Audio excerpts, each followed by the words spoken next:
Lo. It is Tuesday. Welcome back. Found Degree and God Stefan. Welcome. What about bruh? What do you mean? Welcome back, you two. Hope you had a great Tuesday. And today, what we're gonna do is we're gonna go back to what we started yesterday, which is the hairstyle for our Chun-Li figurine. Yesterday we created the first layer of the hairstyle, basically going and adding the volume of the hair, or the main structure. Today what we're going to do is we're going to, we're going to detail it. We're going to basically make sure that it doesn't look too boring, I guess you could say. Right now the flow is very monotonous, and the hair looks very I guess artificial. That sounds kind of weird, but looks very I guess you could say not as realistic as I want it to be, or not as appealing as I want it to be. Okay, it looks very, boring, I guess you could say. So today we're going to go ahead and add some more detail into it and finalize the hairstyle. Yesterday we learned a new technique to, hold on. Excuse me. Welcome back, Nebulous. Hope you had a great day too. Yesterday we learned a new technique how we can basically draw all the hair strands, because we use because we use curves. We can use a draw curves tool to basically draw all the curves. So we sculpted the hair block out, or we sculpted the hair first, and then we added the we used an annotation pencil to sort of draw like a cage of the hair, and then we basically used this annotation pencil cage as a guide for the curves to create the the I guess hair block out with curves, you could say. Yeah, and today we're gonna go and finalize it by giving it some more randomness, some more detail. Finalize the edges, especially because the edges look very sharp right now. They don't look that natural. The hair doesn't really look like it's connecting into the head. It looks more like it's sitting on top of it. So that's another thing that needs to be adjusted. Okay, so yeah, that's what we're going to do today. So let's get straight into it. Let's get into Blender. You could see once again Chun-Li right in front of you. Let me open it. There it is. Okay, so here's the yesterday's end result. I think it's starting to take shape, but as you can see here, for example, the let's actually go into rendered view and see what it looks like. The hair, of course, first of all, she has like a huge line here in the middle, but that is because we want to put another layer on top of these curves to create the actual visible or mainly visible layer at the end. So we need a little bit more space here so that these curves that are supposed to lie on top of these here can actually connect to the head and not sort of intersect too much. So that's why it looks like this.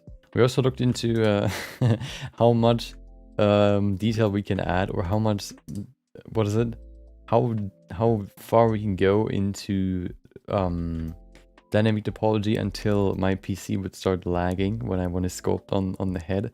So I think the limit was I'll add 5000 resolution in constant detail that I could apply, and then it started to lag a little bit, but it was still doable. I think this one's now 1000 resolution. You can see it if you go into wireframe view. Look at that. You can't even, it looks like it's solid with just a few dots in between. You can't even see that it's just a little, that it's oh wait, oh of course, that it's that those are all vertices. I wanted to see how far we can go, and I wanted to do it for the eyebrows, because the eyebrows, can benefit from quite a lot of geometry. So yeah, I also wanted to at some point do a sort of stress test on Blender sculpting. So I think the next sort of project like this one here, like a longer term project, or I like to call it mid-term project, would probably be to sort of stress test Blender sculpting and do some more experiment with that. See how far we can push a model, and how far we can push it until it starts lagging. A pure sculpt, not adding any clothing or whatever, just going off of pure sculpting. That's probably going to be the next sort of midterm project, I guess. But we're not there yet. Let's get into this.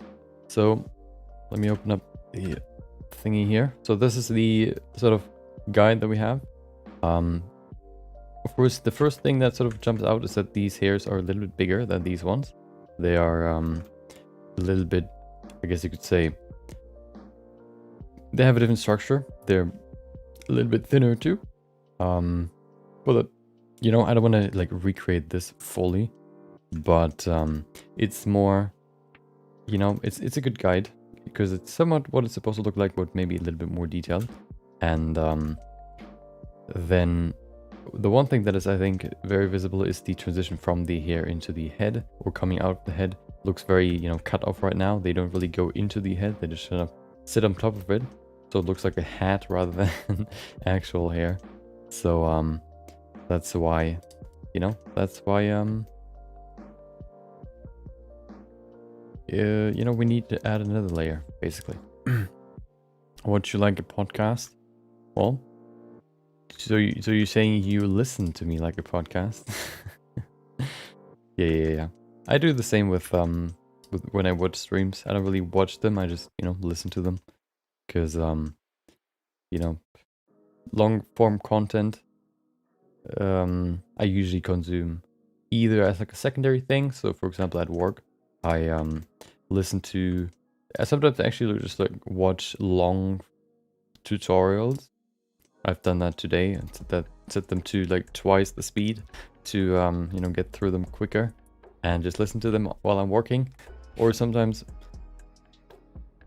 or most of the times, I'm, you know, listening to podcasts or maybe even just regular YouTube videos to you know, instead of just listening to music, for example. I like to switch between music and people speaking, I guess. I like the mix between the two.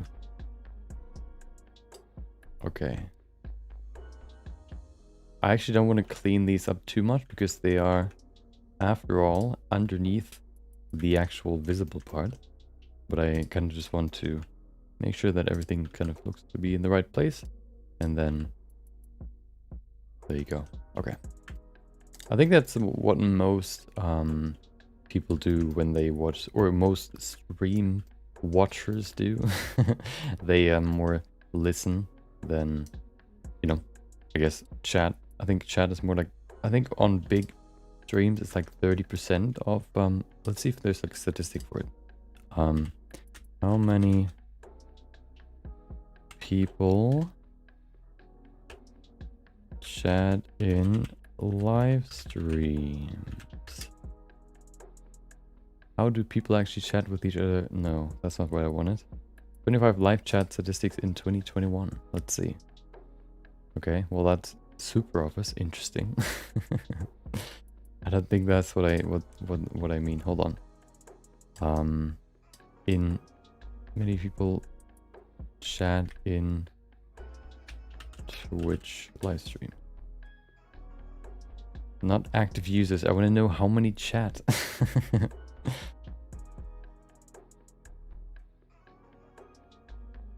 Twitch user, nope. How can you frame this question? Twitch chat percentage? I don't know. What are the percentages about? What?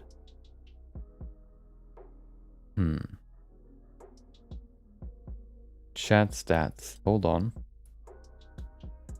Nope. Wait, no. Top Twitch emails, top BTTV emails, top chatters. Nope.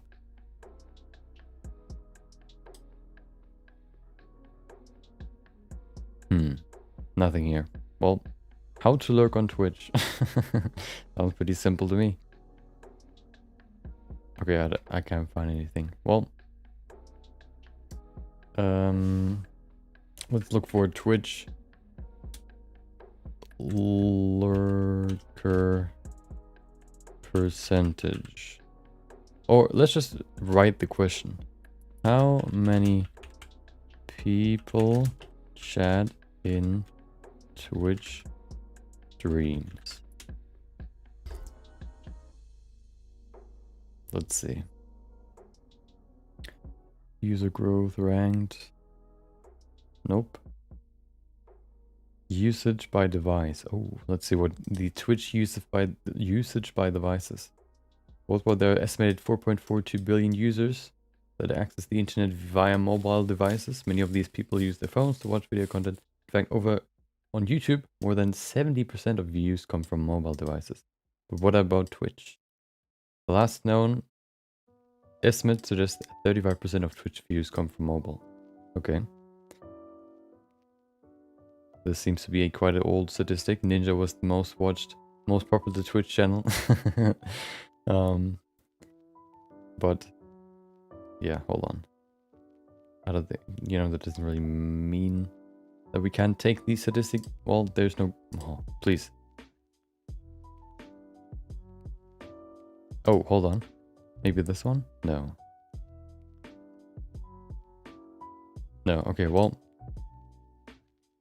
I don't know how you would look it up, but you know, I think I heard at some point that it's somewhat around 30%. I think I can see that. For every person that chats, there's 2 people that don't. Maybe even more. I can imagine it being even more. Probably also depends on what kind of sort of, you know, stream you're talking about. I think art, for example. Welcome, Atrides, I guess. Welcome. Hope you enjoyed your Tuesday. I can imagine, you know, being like art streams being more or calmer, you could say, less chatty than other streams, like, I don't know, maybe even games, or, you know, probably like just chatting, especially. It's probably more chatty, you know, than, for example, art streams, just because, you know, most people that watch art streams probably do art themselves, and, you know, it's a good opportunity to listen to someone, or to, you know, listen to someone while you're doing the same stuff. So, you know, you can listen to someone doing what you like to do, while you do what you like to do. So I think that's why, you know, it's just an idea, you know, but I think that's somewhat the case. Okay, so let's begin. So of course, we're gonna do basically what we've done yesterday, in the beginning at least. What I want to first do is I kind of want to lay out the, I guess, so we have 2 more layers that we haven't used yet. We have the first layer and the second layer, which we already used to sort of establish the shape of the hair and also the volume. So now we can use the next layer to sort of go against the general structure a little bit, but also sort of give it more depth by maybe, you know, using some hairs to kind of go over another, give it, you know, some different, I guess you could say, yeah, give it some variation to make it look more natural, and also sort of, yeah, make it look more varied, I guess. And then we can use the last one, which is basically like these single strands, to add some, I guess, free flying hairs that sort of give it this even more randomness, because, you know, not every hairstyle has like every hair perfectly tucked into where it needs to be. So these individual hair strands we can use to kind of just add a little bit more like smaller details to, or finalize the hairstyle by adding some smaller strands that just kind of do what they want, I guess. So that's going to be the last part. I like chatting in small streams. It's hard to hold a conversation where there's nothing but spam. Yeah, that's true. Especially when all you see is like emotes, and you know, you can you write something and you can't even see it because it's gone in an instant. Yeah.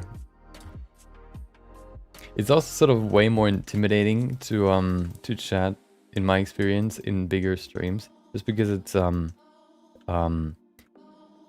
like, first of all, you don't really see the reason, because, you know, the person's probably not going to see it anyway, and then you don't really, I don't know,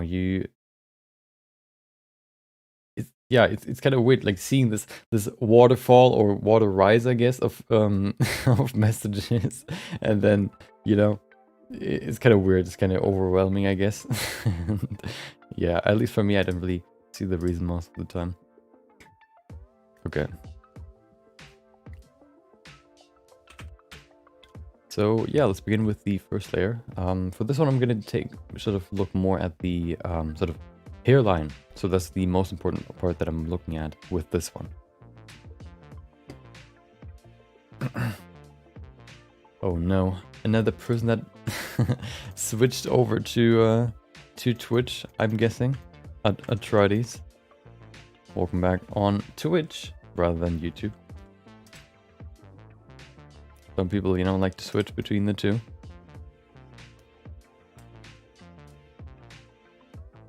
Probably because Twitch, you know, is more, I guess you could say, known maybe for streams. Maybe, you know, has a more, a better life experience maybe. Okay, so first of all, we don't need this, okay?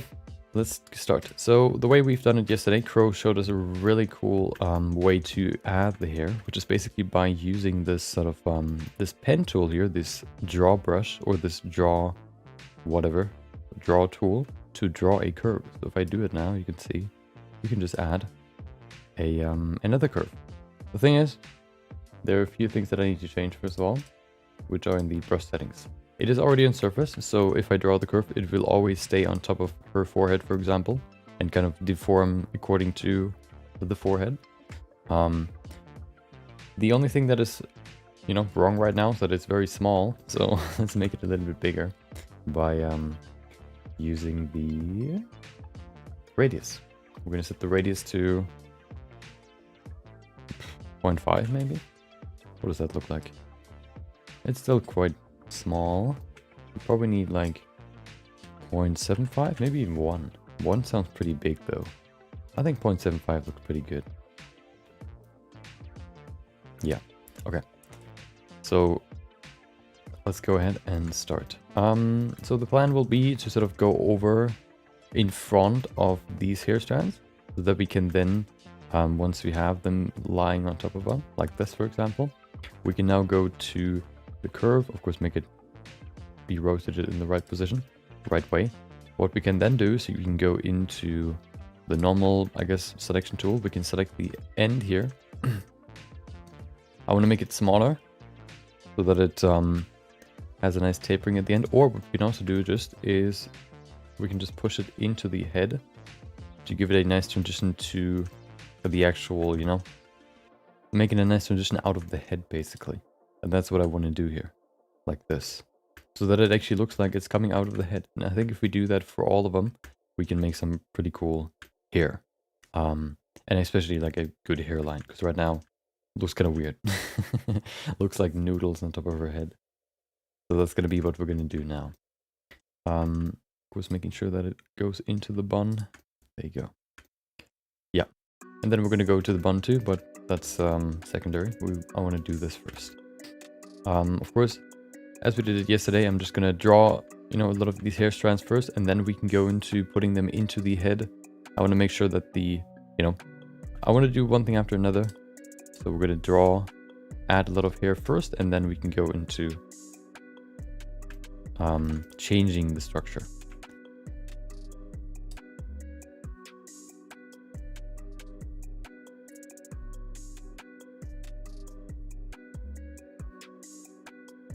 One thing that is interesting, or sort of one thing that I still need to sort of figure out what are the best settings, is the way that this brush here sort of handles small bumps. You can see here at the end, for example, I bumped into the bun, so it just kind of went up to, like, it went, I guess, up. I don't know how to call it. Like, it added another one sort of on the bun itself, which we of course don't need.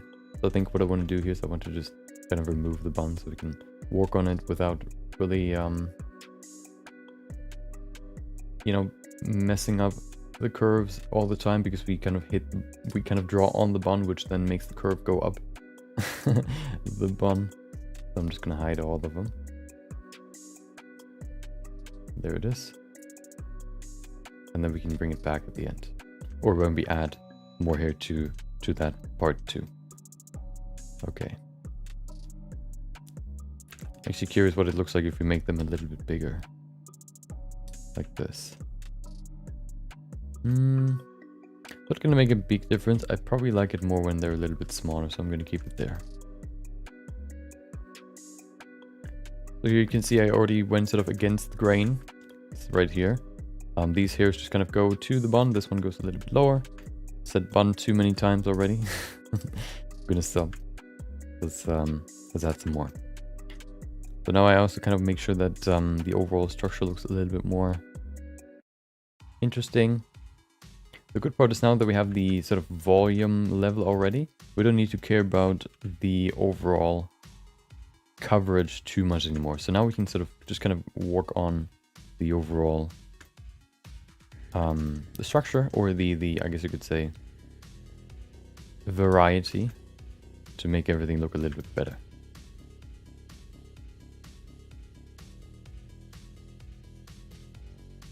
The main goal is not to cover everything. The main goal is more to make it look more interesting. There you go. Of course, drawing over these curves can be quite annoying with this draw brush, because it sort of takes all the bumps into account when it draws, because it's set to surface. So let's see if we can let's see if, you know, maybe we can change a few settings to make it a little bit more lenient, I guess you could say.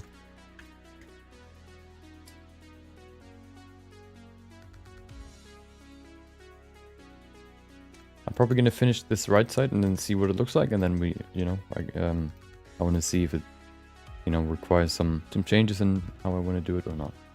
Another thing, of course, as we did before, we can go into the, wait, where is it? There it is. Hair backup. No, the hair block out, to see if we are on the right path when it comes to this overall shape.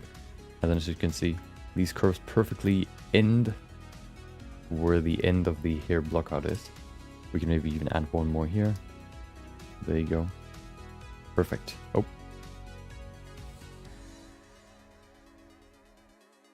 Perfect.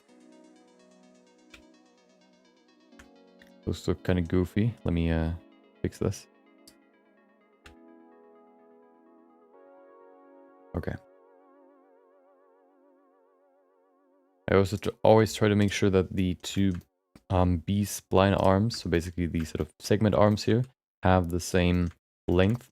Otherwise you can get some very sharp corners or sharp cuts in them, which is what I want to avoid, because it always looks kind of weird.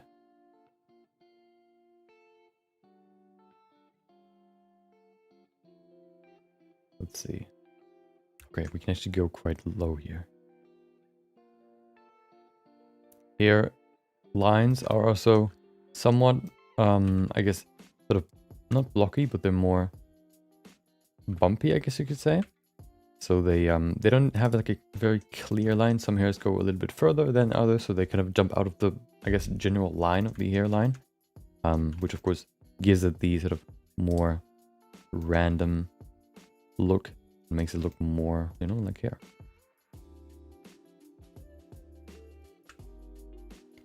I'm actually curious what would happen if we just go into these layers real quick. So I'm going to select the first fill layer. Wait, did I hide it? No. Where's the first layer? Isn't that the first layer? Probably not. Did I? Wait, where's the other one? Oh, that's the first one. Where's the other one? There's the other one. Aha, there it is. Wait, oh no. I was sculpting the whole, oh, never mind. I was sculpting on only one layer. So I went into the second one, but it's not too bad. But I'm curious what would happen if we now just select all these two. First and second fill layer, and then just made them a little bit bigger. I'm curious what that would look like.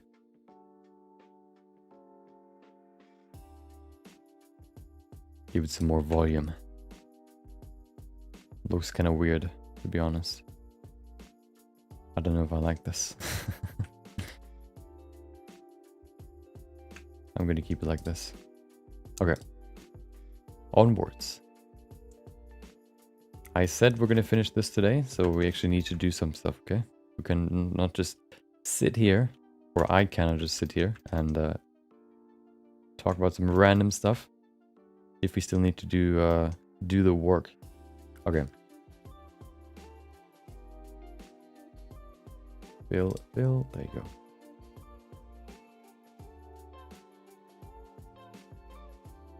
Oh, hello.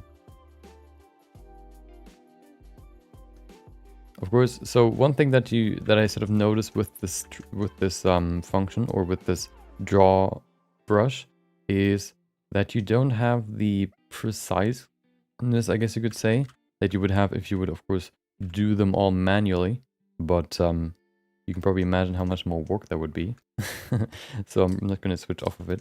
But you know, it would probably have a different look if we would do it manually. So you can sort of decide which one you like more. The handcrafted hair or the whatever. The hand-drawn hair.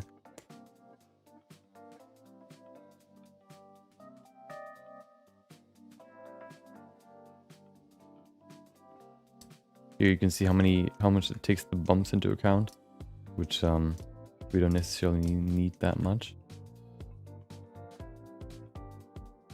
I still think drawing them out and then adjusting them is faster than just adjusting them right away. That's why I'm doing it this way.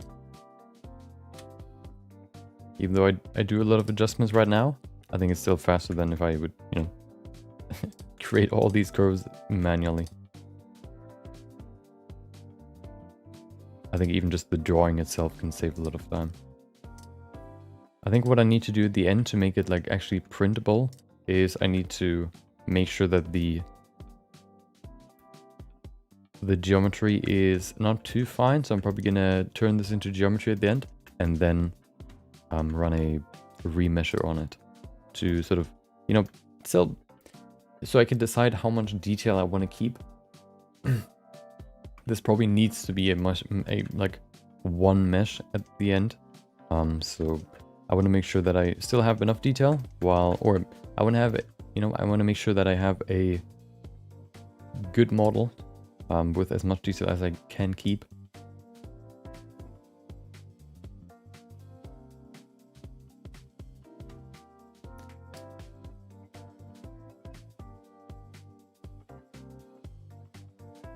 I didn't want to do sculpting for this, just because I wanted to actually try the hair kit for this one.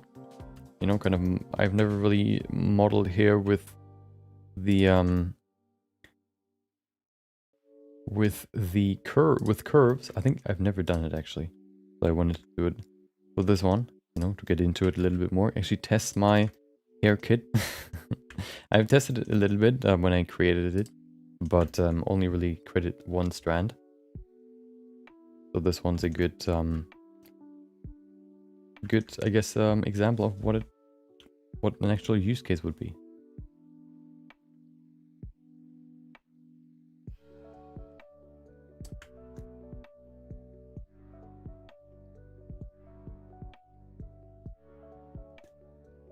Bonjour and goodbye. I'll see you and welcome. Hope you had a great Tuesday, if you're still here.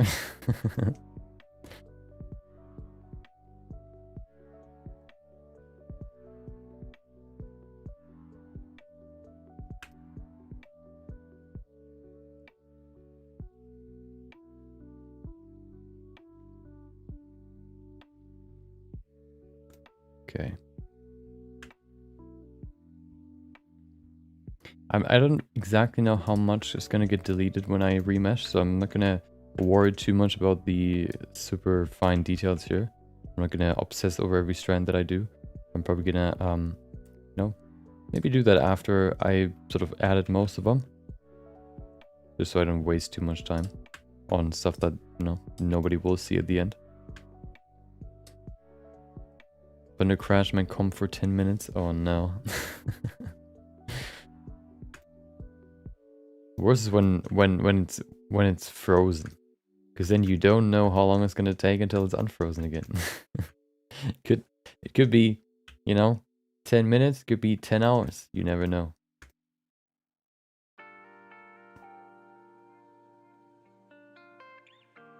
Let's see. Just shade this help a little bit?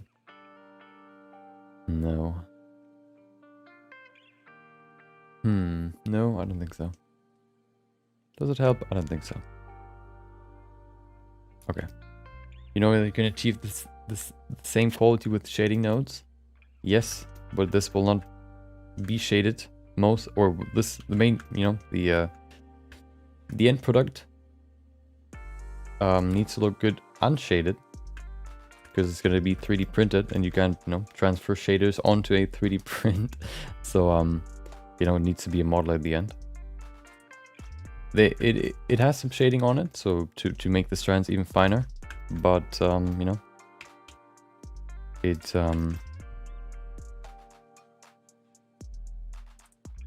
not you know, the shading isn't really very important in this project, at least.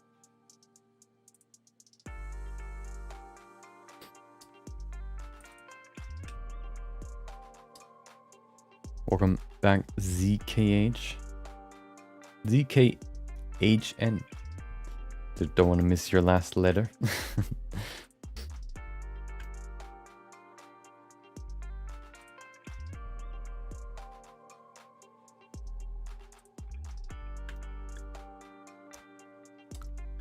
There you go. And then one more right there. Okay, we have this side pretty much almost done. We need to do a few more here on the side. Go into the middle like that. Maybe even a small one right there. To kind of fill this gap right there. And then go in here. Add a few more. So we can finish this half.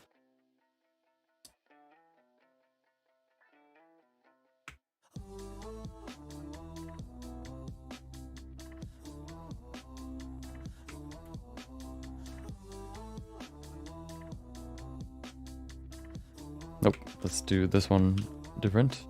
Let's do it again. There you go. Okay. Tomorrow we're not going to work on this again. I like to keep it in like 2-day sprints, you could call it, I guess. Tomorrow we're going to do something different. I haven't fully planned it out yet, but, you know, let it be known that we're not going to do the same tomorrow. I wanted to make this week a more, I guess, you know, chill week with less like topics, I guess you could say. Last week we had like every day was a different topic, I guess. I think this week is a little bit more chill, I guess. Especially because I you know, still have stuff that I want to make videos about from last week and weeks prior, which I haven't done yet, so I don't want to, you know, do more and then fall back more.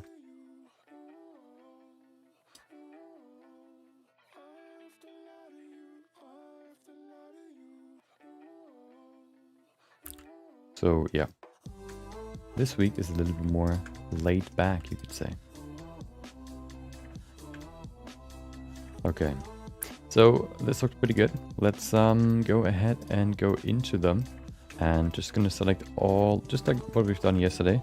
We're gonna select all of these, the beginning parts here. Actually, no, we're not gonna do that. We're gonna select some of them, like in bunch, in packs, I guess, and then we're gonna push them into the head. This, maybe even rotate them so we can see what it looks like. That's looking pretty good. Let's see. We can also adjust them, of course, individually, so to make sure that all of them look good when they're underneath the head. I think we also need to bring the first layer, you know, under the skin. We can still see it, you know, sort of peeking through. So I kind of want to adjust that too. But right now we kind of want to, I kind of want to see if what it looks like with the layer that we've just added.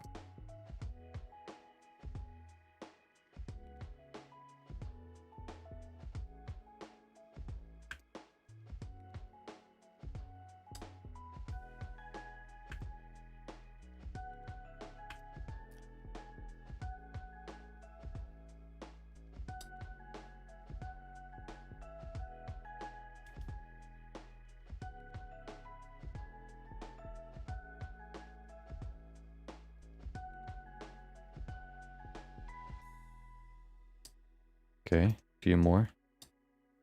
This one. There.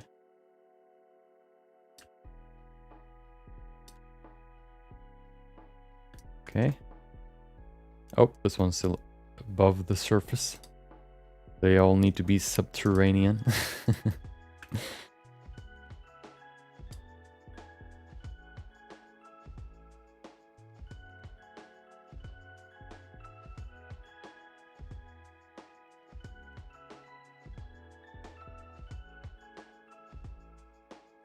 Okay.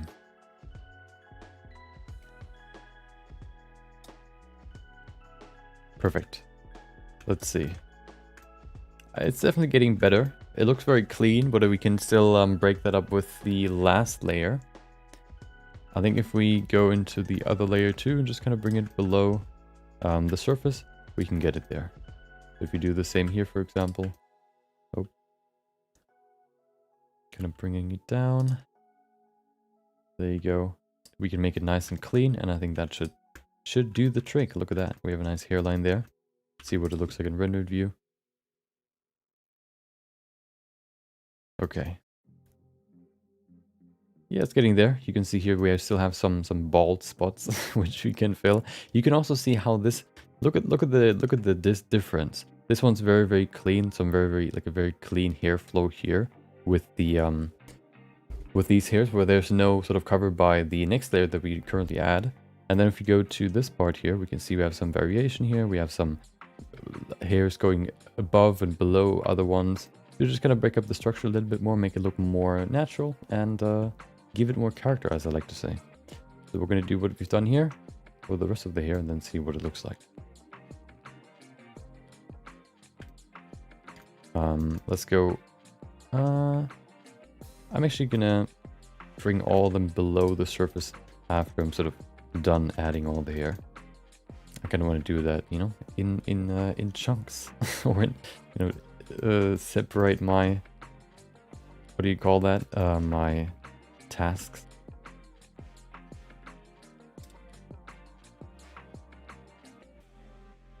Still debating whether or not the curve should be a little bit bigger. I feel like that would be beneficial. Maybe just a little bit bigger.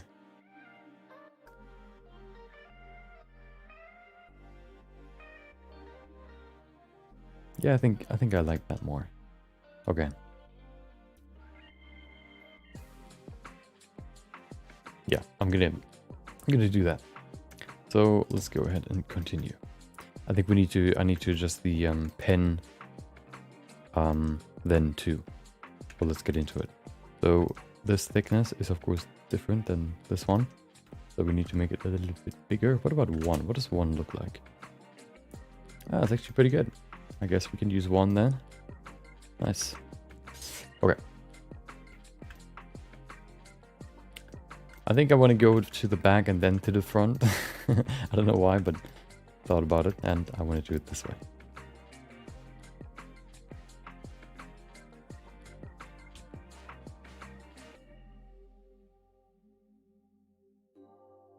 Is it on surface? It is, okay. I could have also added a offset, but I don't think I need one actually.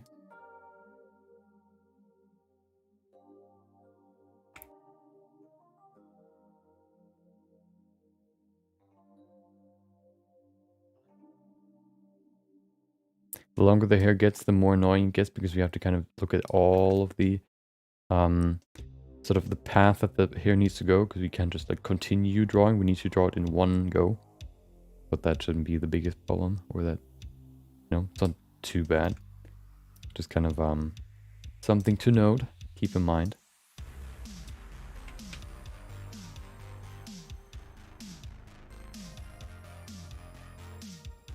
Here it just came, I think it should be good. Maybe not. Oh, we can just push it in, I guess. Let's just do it manually. That's better.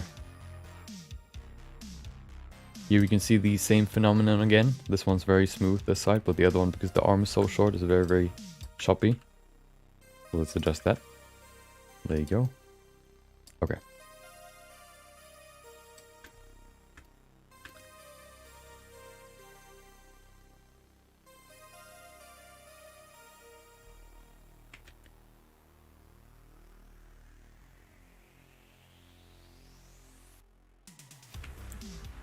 Gonna include a few more, I guess, curves that sort of go underneath other ones.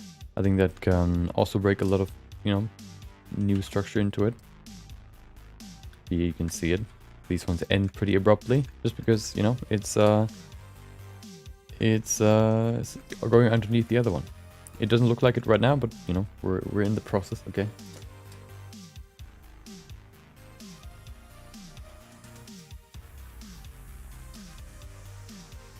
Welcome back, Kenji. Hope you had a great day too. Hope you enjoyed your Tuesday. Hopefully the Tuesday has been treating you right.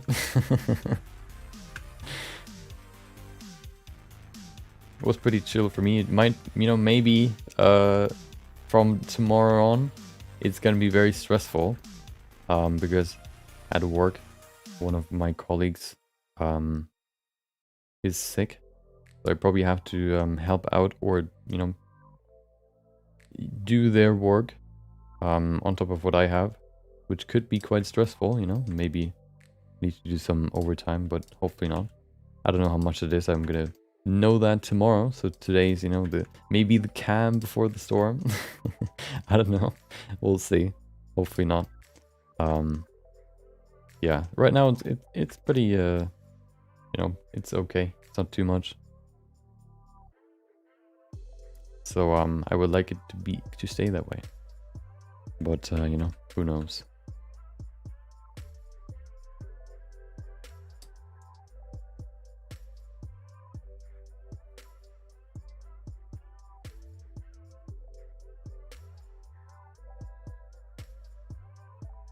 Will fate be on my side? Nobody knows. I think they said it's only really like I guess corrections rather than building something from scratch. So it should be a little bit easier.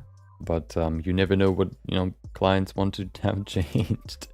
So you can never be relieved, or you can never be sure of something, because there's always something that can come around corner.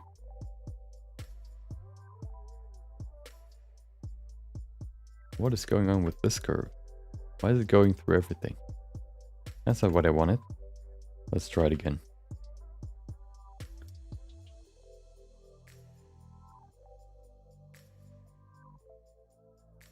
Just been to the gym, so I'm feeling great. Nice.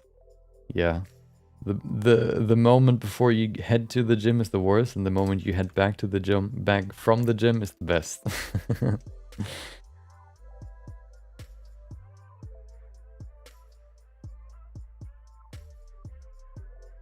And it's always, your brain always tells you, this time it's not going to be like that. This time it's going to be worse. You're going to hate it.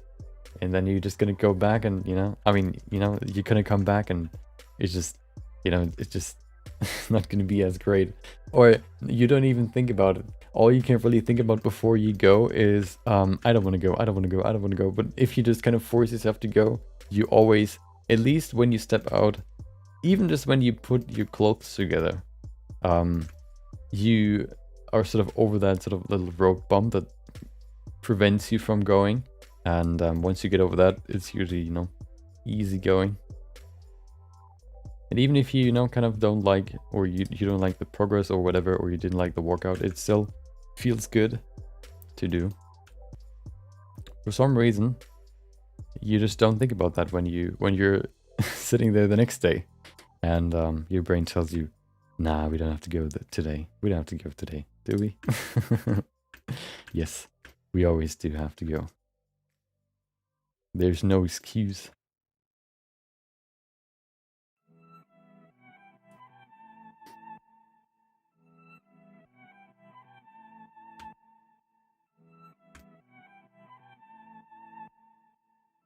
We could probably even sort of, do I want to do that? Do I want to bring some here into the middle too?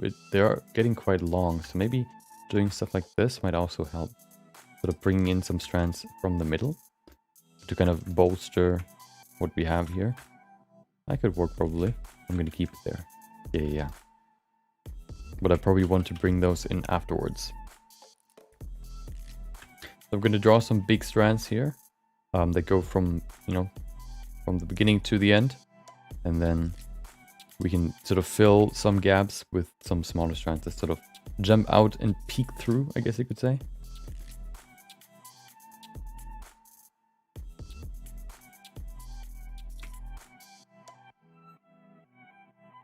So here, for example, we can see a little bit of free space. How about we just add a little one right there? And then we have another one right here, a little bit of free space. Perfect. That should be enough.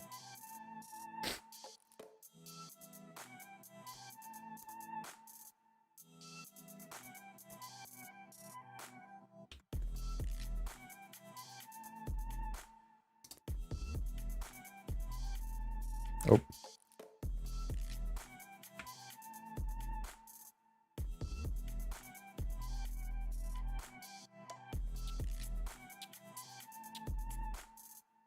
Okay.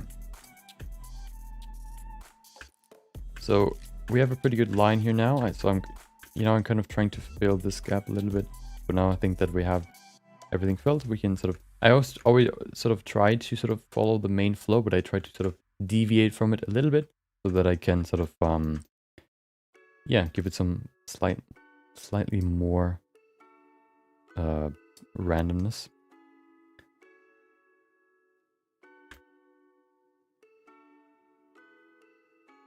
What is going on here? Why is this so short? Oh no.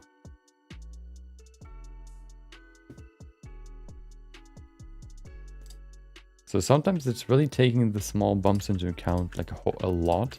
Sometimes it's just not caring about it at all. I wonder why.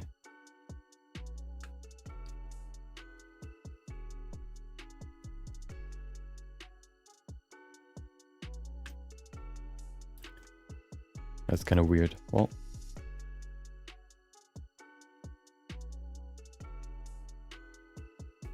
okay.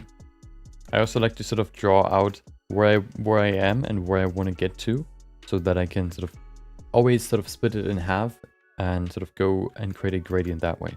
So what I'm going to do now, so once I have this line here, so I know where I want to get to, I know where I am, I can now go into sort of between the two, somewhere over here, and kind of draw a line like this to just, you know,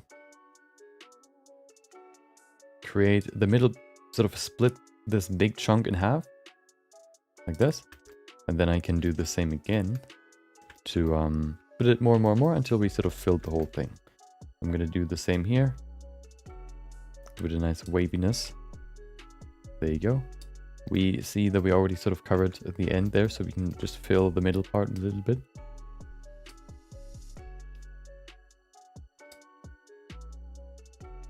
Let's see, this one too.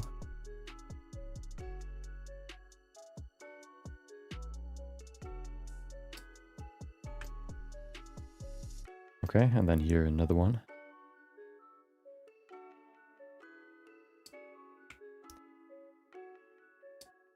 Probably some more than just one.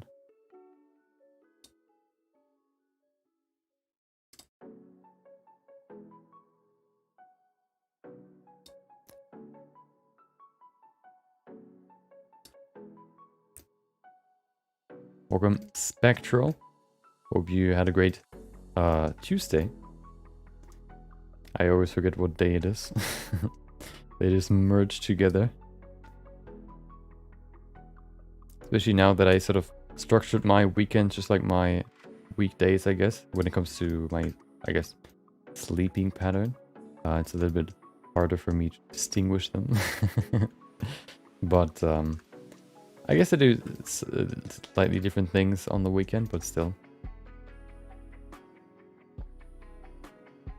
Sometimes I'm getting confused what day it is, or I'm just saying the wrong day. Been fine, nice.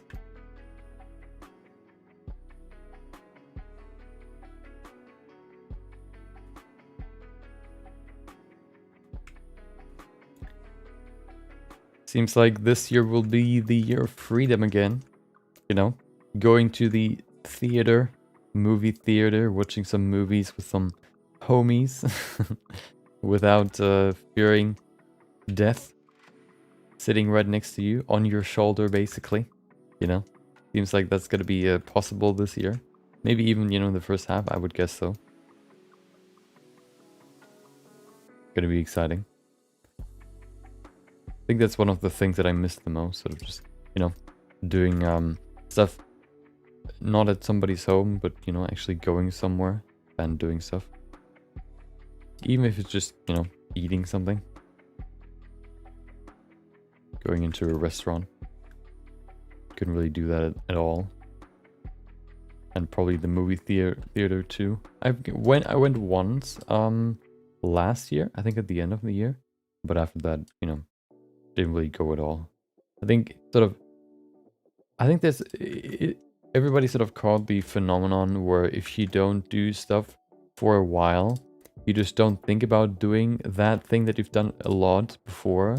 You just don't think about it. So if you, for example, jog a lot, but then you stop for maybe like a month even, or maybe even just a few weeks, your brain sort of pushes it out of your brain. So, well, out of your consciousness, I guess. And you just don't think about it anymore. And you lose the sort of thought about it, and you don't really realize that you don't do it anymore, but at some point it just kind of hits you like, hey, you know, I did this at some point, and now I'm just doing it. I'm not doing it at all. I think that's sort of what sort of happened with the last 2 years. Everybody was like, you know, hey, let's go and, you know, go to the movie theater or do something else. And now that, you know, you couldn't do it, especially in the beginning at all, for like half a year or more, you know, I think a lot of people just don't even think about it that much anymore because they're already used to the new lifestyle. You know, they just kind of think about, you know, I guess I'll do what I've done yesterday because nothing's changed. It'd be interesting to see if there's like a huge surge or like a huge rush back into theaters and all that, or if it sort of just slightly, if it's just, you know, slowly but surely gets more and more and more, or if more people now actually just go and watch movies, you know, at home with streaming and all that getting more and more popular. I wonder if that's going to be a thing.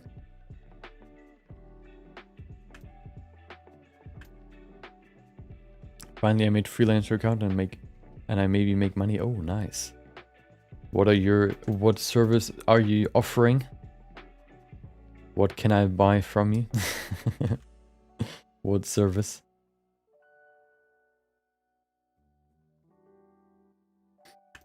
I'm actually excited for tomorrow. Not because, well, because I upload the second video this week, and this video is gonna be really, really cool. I'm not gonna say what it is, but it's gonna be really cool. I know it's a spoiler for something you can't really, you know, look at right now, but I'm really excited for it. Not, you know, any crazy revelation or whatever, but it's a cool little video that I think it can help a lot of people. So I'm excited for it. Welcome, Miles in the house. Wait, yeah, Miles in the house. Hope you had a great Tuesday. Hope you enjoyed living one more day. I don't know. Welcome. I remember the days where I could hit the local gym with friends for fun. Oh, those days. Good old days.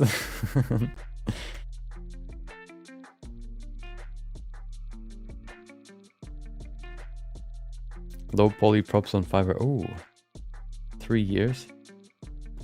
Yeah. It's been 3 years now, right? Almost? I think so. Time flies by so fast these days. Wait, 3 years? I don't actually know. Yeah, no. I finished my... No, it was last year, I think, that it really took, like, hold of us. I remember last year I did my... Was it last year? No, 2 years ago, right?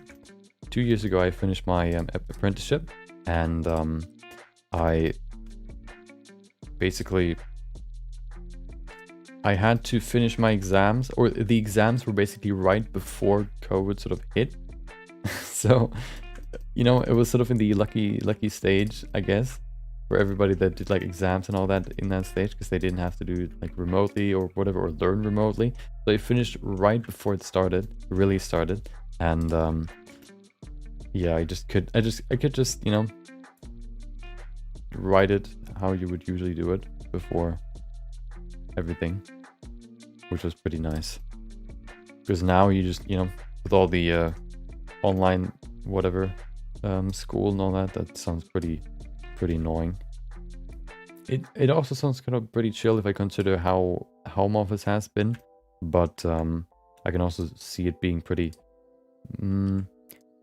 maybe not lonely, because, well, you could just, you know, if you're playing games, for example, it's not really like it's preventing you from playing games with your boys or girls, but it's still, you know, a little bit different, I guess. You don't see anybody, you just see them in this little box, I guess, when you do video chatting, for example, or when you know, in Discord, you just hear them. Lockdown feels like it was yesterday, but it was 2 years. Yeah. Go play Skyrim. Okay. Hope you enjoy your Skyrim session. I actually, I played a little of, I tried Skyrim at some point, but I never really got into it too much. I don't actually know why. I like, sort of, I like the, I think I always like games where you feel progression in your character, for example, or in yourself. So skill-wise, or I guess character-wise, stat-wise, whatever. But Skyrim never really hooked me for some reason. Maybe it just felt too old. I don't know.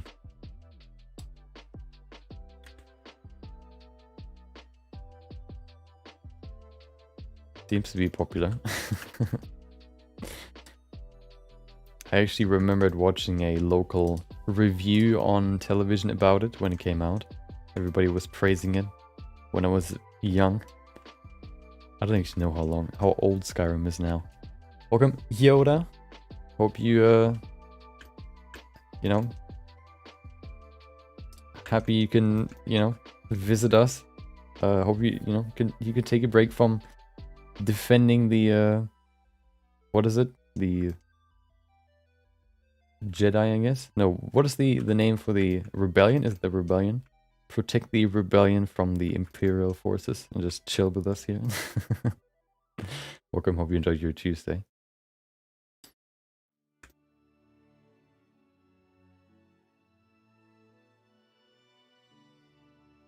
Join us on a trip to Hairland as we model hair for this 3D character. Chun-Li is her name, and this is the second stream of, you know, modeling hair.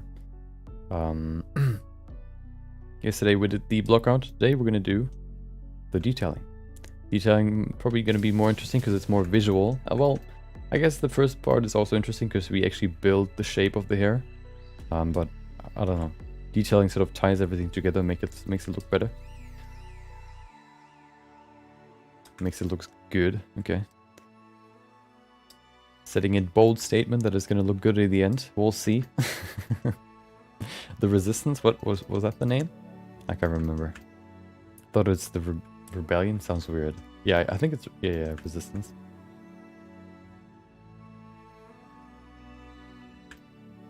I actually watched. I did a watch session, I guess, with few schoolmates back in the day when the first new Star Wars came out, made by Disney. With the first one where Rey, I think is her name, got introduced. We did a, you know, we watched all Star Wars parts, one after the other. I think I was the only one that got through it without sleeping, until I realized that everybody else was sleeping, so I just decided, I guess we'll just go to sleep, with it still running. So we didn't get through all of them, awake at least, but most of them. It was a cool experience.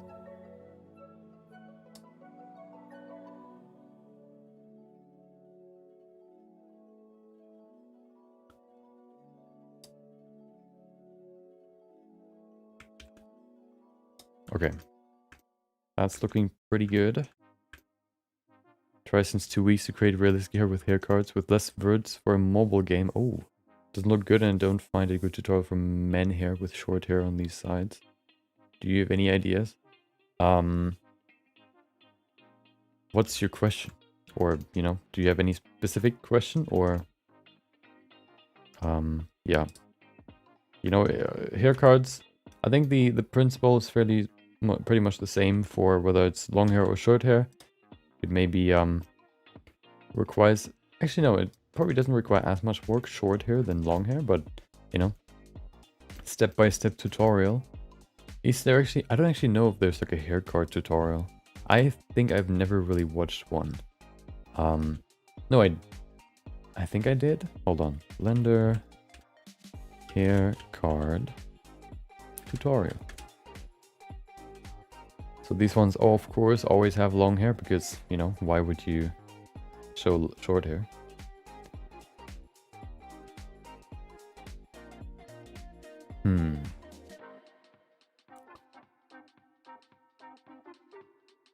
I don't know if you'll find a step-by-step tutorial. But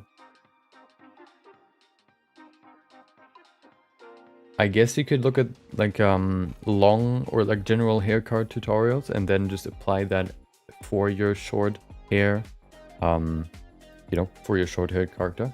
I think the one thing that changes when you have short hair is that you need to work with textures a little bit more, especially if you have a low poly character. The thing is, with hair always, if the hair is short, you need to sort of pay more attention to the skin. You can see it in GTA 5, for example. So I think what games do a lot, or at least did a lot, was that they painted the scalp, basically the skin underneath the hair, dark, so that it doesn't look like the hair, or you're sort of balding. You lose a lot of, it looks like your hair is patchy because you can see the hair or the skin through the hair strands. This way you can sort of save some hair cards, so you don't have to do that many, and you can still create a good hairstyle. So I think especially for the sides of your character, you can actually, yeah, as you say, just paint the short hair, because adding hair cards you would have to add a lot of hair cards to really cover, especially the short parts of the hair. With long hair, you have a lot of layers on top of each other, which makes it, of course, way denser and cover more skin. But with short hair, it would take a lot of, you know, a lot of hair cards to just kind of cover a little spot. So I think that's one thing that is different for short hair than it would be for long hair, for example.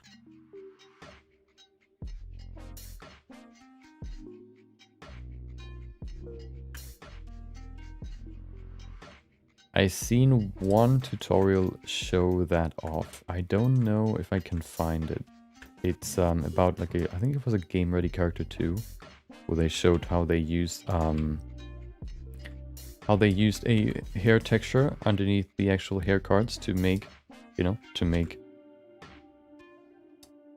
cool or realistic looking hair. Let me see if I can find it. I think it's called like, I can't remember. Hold on. Thank you for following, Yoda. It's create game ready realistic hair, maybe. I think it's on level 80. Is that the site? There it is, 80 level. Oh, 80 level.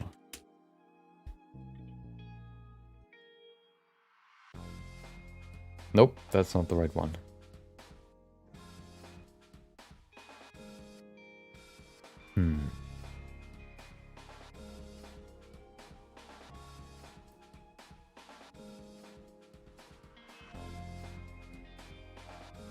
I didn't know that Jan Sculpt is French. Didn't know that. I thought he was from America. Just had a random article pop up. Hold on. Creating hair for real-time characters. Is that the one? Nope.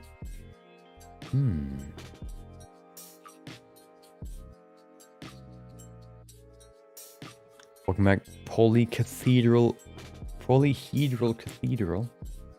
Dude, let me see. It should pop up somewhere here, right? Every time you try to look for something that you've seen before on Google, you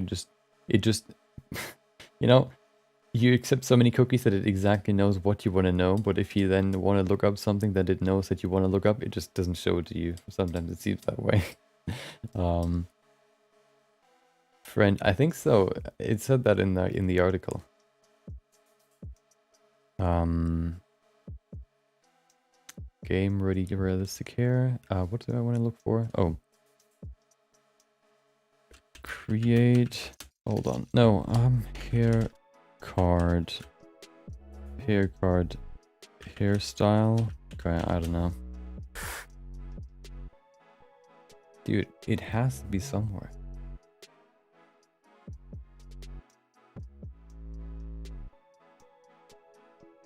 Hair card hairstyle. What about hair card hair?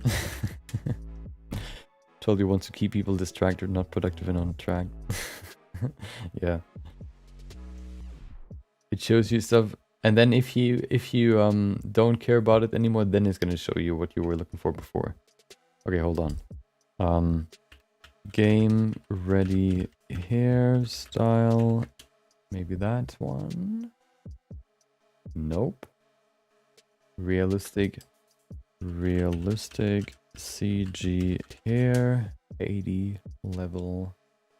Nope. Why would I even think about trying that? It's crazy. It just, dude.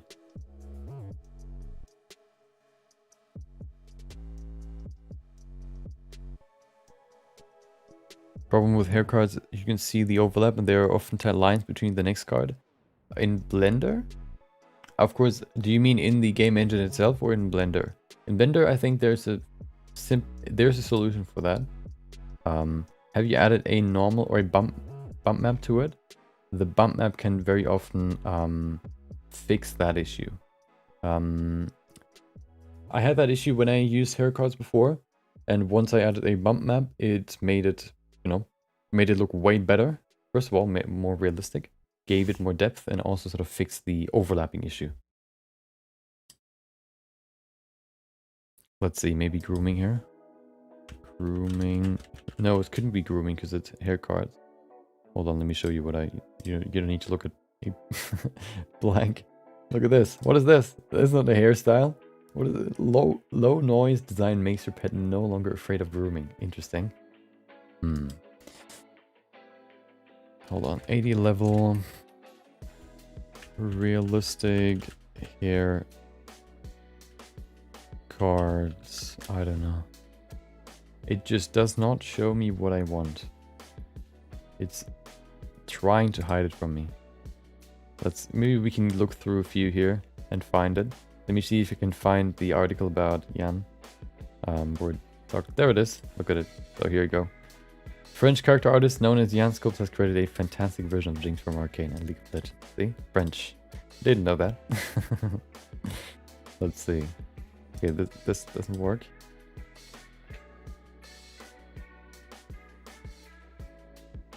Grooming hair for pets, exactly. I don't know if I can find it. Let me see if I can find the GIF that I showed. Hold on. Hair cards. There it is. You can use a geometry node to render a normal map. So, you can use a geometry node, use the normal input, put that into an emission shader, and then put that into the surface input of the hair shaders to get the hair normals. And then you can render that out as, a normal map, and then you can use that for your, there it is. That's what it looks like on. This is off. It's a little bit harder to see on this one, I guess. Can I open this? There you go. So here it is. So this one, I can't stop it, so I'm just gonna switch between them, but this is all, wait. So this is with, this is without, this is with, this is without. Let's see if we can find some areas. Here you can see some overlap pretty clearly. What I like to do, if I have these overlaps, This one I think has quite a lot of geometry, so this might not be as applicable to you. But what I like to do is I like to create another layer. The first layer here has a lot of geometry, so basically it's just like a strip of hair.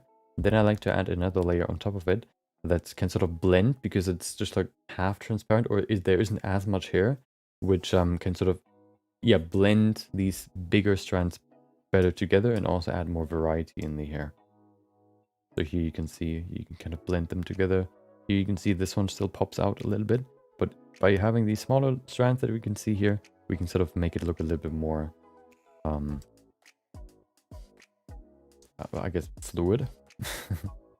Yeah. Grooming hair from, yeah. Yeah, and it also makes it look, you know, darker. Look at the, I don't know if you can see it in the individual strands, because this is not, I think this is only material preview, but in the render view, you can actually see some smaller bumps in every hair. I think you can see it here too, just a little bit, how it's deeper, you know, it has more depth. It's a little bit, it gets lighter, or darker actually, but especially here you can see it. You can actually get some plasticity in the hair. You can see how flat it looks, especially here. Right there. Look how flat it looks, and then by adding these, just the bump map, you can see how much it changes. So yeah, I guess you can also do, you know, you can work without it, but I like to add it, you know, bump map. I guess you just have to make the hair a little bit brighter, but you know, you can do that. You can experiment with that. Okay.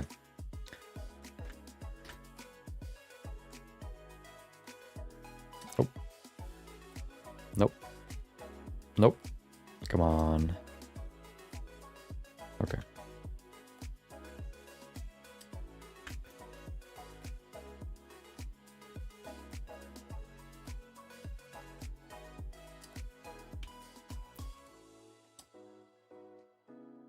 I did a character once with hair cards, and after that, because it took ages, I never did it again. It was a character with long hair, so it took even longer, and the technique that I've used back then, I think, also was sort of a little bit, I guess, slower, because I made the hair cards a little bit thinner than they need to be, I guess. So I wasted quite a lot of time just filling everything with volume. I also wanted to be very detailed with it, so that's probably also one thing that slowed the progress down.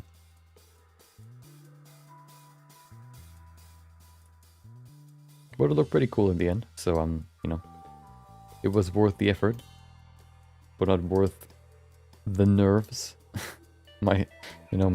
Wasn't worth the insanity that I had afterwards.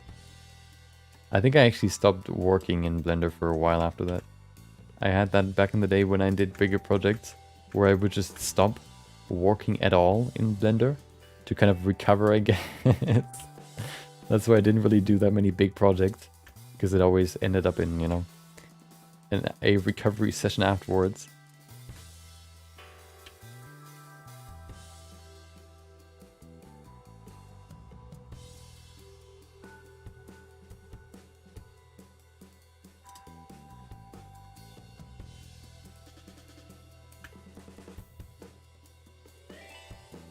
Okay, we're almost there. Let's get into it. We're only really... Wait. When did I start? Oh, 19. Okay, yeah. Roughly an hour. Perfect.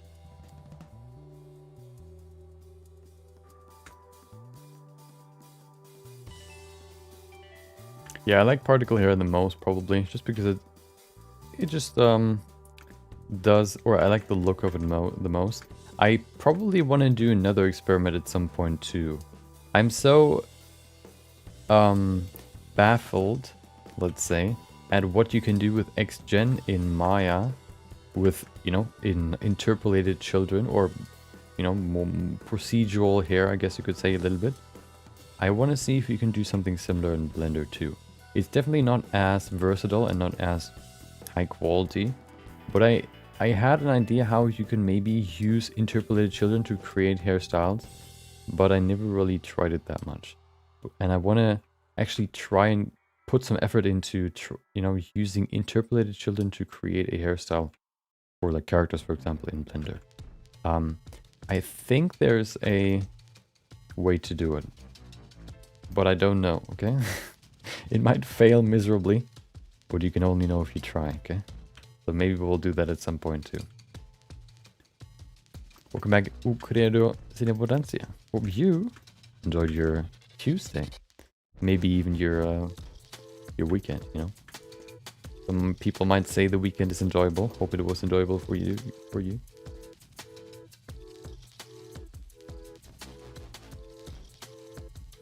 And if not, then I hope, you know, Tuesday was better.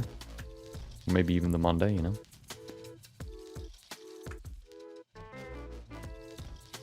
Does somebody recognize the song?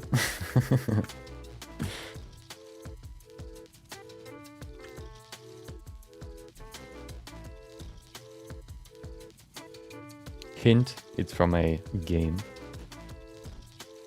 Very popular game. I like the music that they've added in one of the more recent updates, so I thought, you know, why not add them to the stream playlist.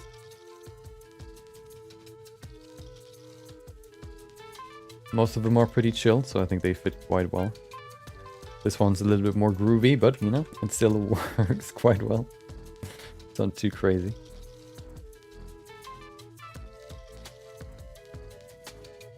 What is happening there?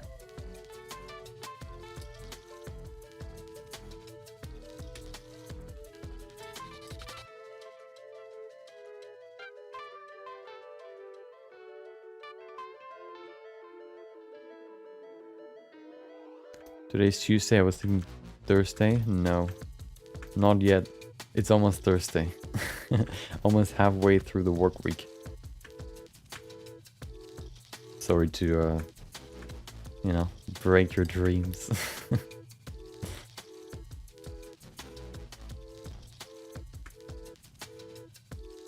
So the thing is now that I kind of try to stay quite far in the middle, quite close to the middle, because I have to go a little bit over the middle, because if we push these below the surface, they're going to lose some length here in the middle. So I need to make sure that they're a little bit longer than the middle, okay? And that's why what I'm kind of focused on right now. And we're almost done actually with these hairs, at least when it comes to the basic layout. And then we can go into the refinement.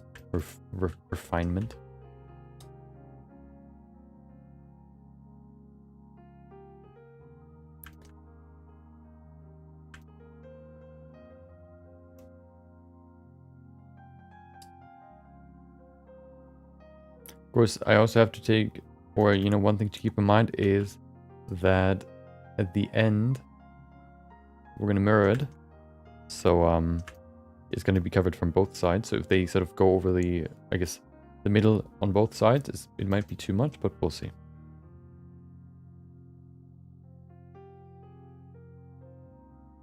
Okay, 1/4 is left. Let's get it done. And then we have to, I also forgot, yesterday I forgot to add the little puff here in the middle, in the front. I haven't added that yet. We need to do that too.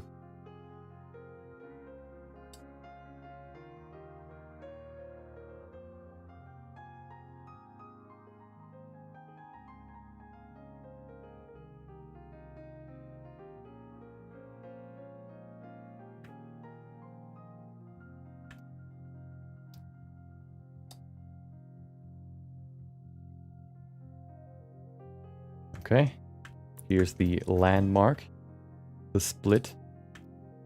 Let's go into the next part. Split it up once again.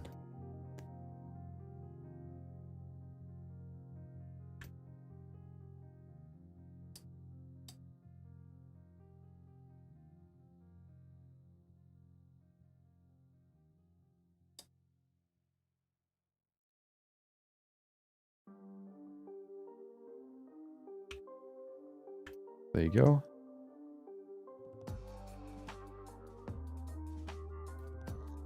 Okay.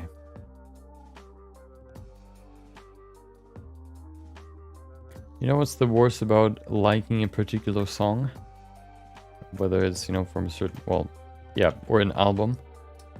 I don't know why, maybe that's just me, but every time I listen to it and I realize that I'm enjoying it, I think about the fact that with every listen, I enjoy it less and less and less. And there's gonna be a point where I'm not gonna enjoy it anymore. So I always try to limit the amounts that I listen to it to prolong, you know, the moment where I don't want to listen to it anymore. So every time, you know, I kind of enjoy it. For example, like, you know, new album or whatever. And I see it on my YouTube recommended page, for example, or my, the you know, the list on the right side.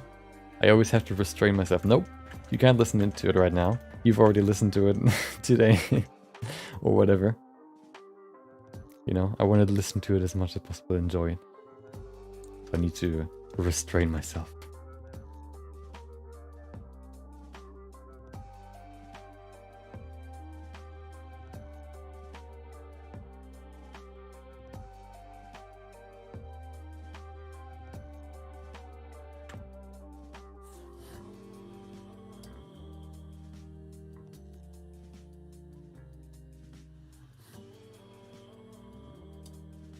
I remember one time in when I was very young. I think I was like 13 or so. I remember vividly there was the song. There was the song called Takata, I think it was called. And I loved that song. I think I put it on my phone to play it whenever I wanted. So what I did is when I had to go to sleep, go to bed, whatever, I would, you know, pull up my phone and just play that song as loud as I could without, you know, my parents hearing it. And I would do it over and over and over.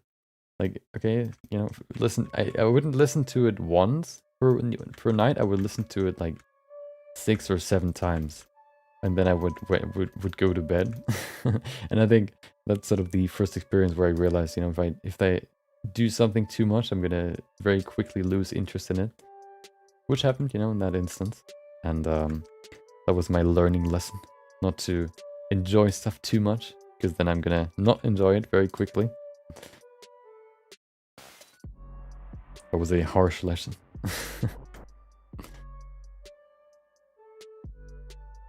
But it was a very valuable lesson. Important lesson.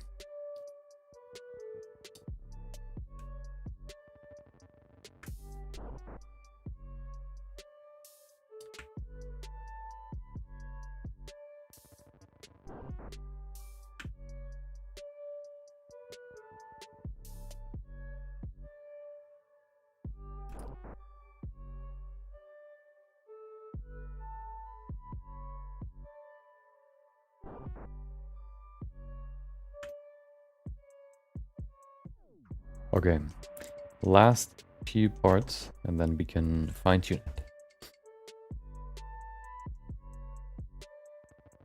Surprisingly, that is not the case with, well, I guess you could say it's similar with Blender too. But not to the same degree. Of course, with music, it's always going to be the same, so at some point you listen to it, you know, so much that you... Like, music doesn't change the more you listen to it, so it doesn't keep you sort of interested. It can't keep your interest because at some point you're gonna get, you know, bored or whatever. But with Blender, for example, you can always do something else. You can always do something new, or you can challenge yourself, or you can, I don't know, you can start something completely different, or start like a, you know, I don't know. Just do another character, for example. The possibilities are endless. And there's always something new you can learn. Same with drawing, for example.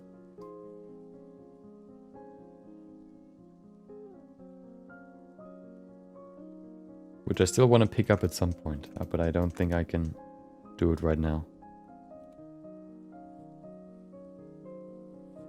Okay. It is covered. Let's see If it looks good, it looks pretty good. Perfect. So now we go into refinement. Yeah, let's just start with, you know, bringing them all underneath the skin, and then we can go deeper into it, refining the hair strands and kind of, I guess, fixing some outliers, and yeah, going from there. Wait, do these handles have local axes? Hold on. Do they have that? I don't think they do. Do they? No. They don't. Okay, well. Unfortunately not. That would have made the whole thing a little bit easier, but should be doable without it.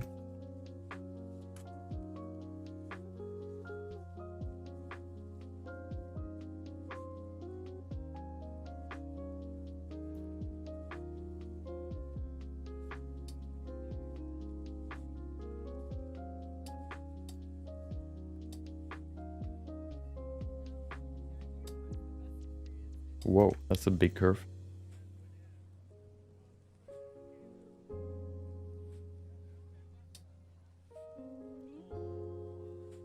Funny, for me it's actually a little bit different.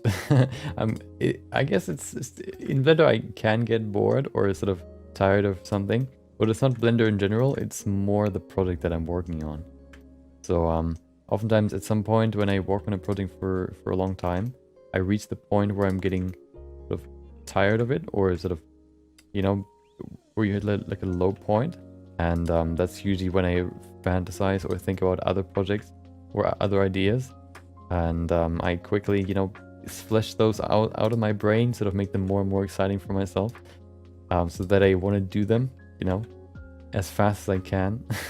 But I still want to finish the one that I'm working on currently, and yes, I'm sort of getting tired of the one that I'm working on, but not really getting tired of just working in Blender.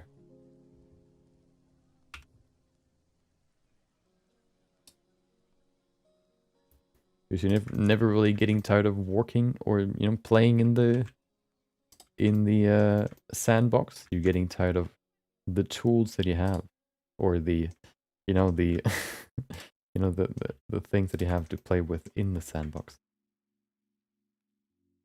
You can only do so many, you know, sand castles until it gets boring.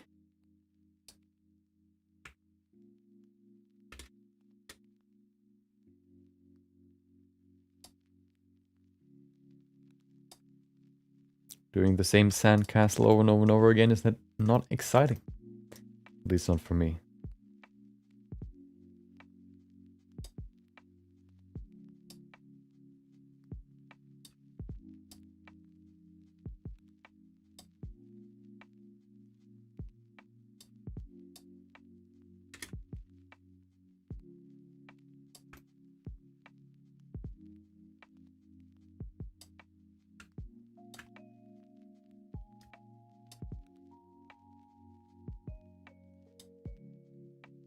So I think I want to actually let these hairs overlap a little bit, because that can probably give us a more natural hairline here in the middle especially. So I think I want to do that. I just want to make sure that it's not too much. I think I want to have like a zigzag line in the middle. I think that can help a lot when it comes to the naturality of the hair, the look, a natural look. I think that can help a lot there. Let's actually see what it looks like right now.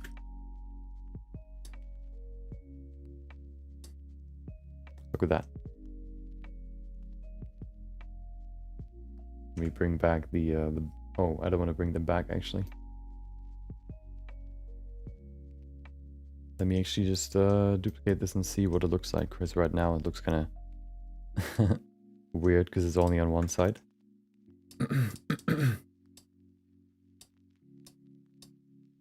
There you go. It's maybe even overlapping more than I want it to be. We can do that. We can change that later. Yeah, it's overlapping a little bit too much.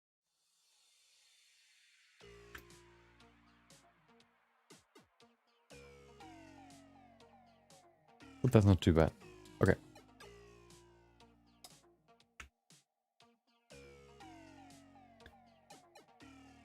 I guess we can also just keep the mirror on.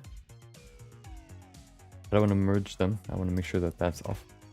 I want to merge these curves. One thing, of course, to keep in mind is that if we mirror these curves, it's not gonna look as good as if it wasn't merged, of course, because here isn't, you know, mirrored. There was always some randomness in there, but of course it's gonna make the whole thing a little bit quicker if you do it mirrored. Well, it's gonna make it twice as fast, to be exact. So that's why I do it this way.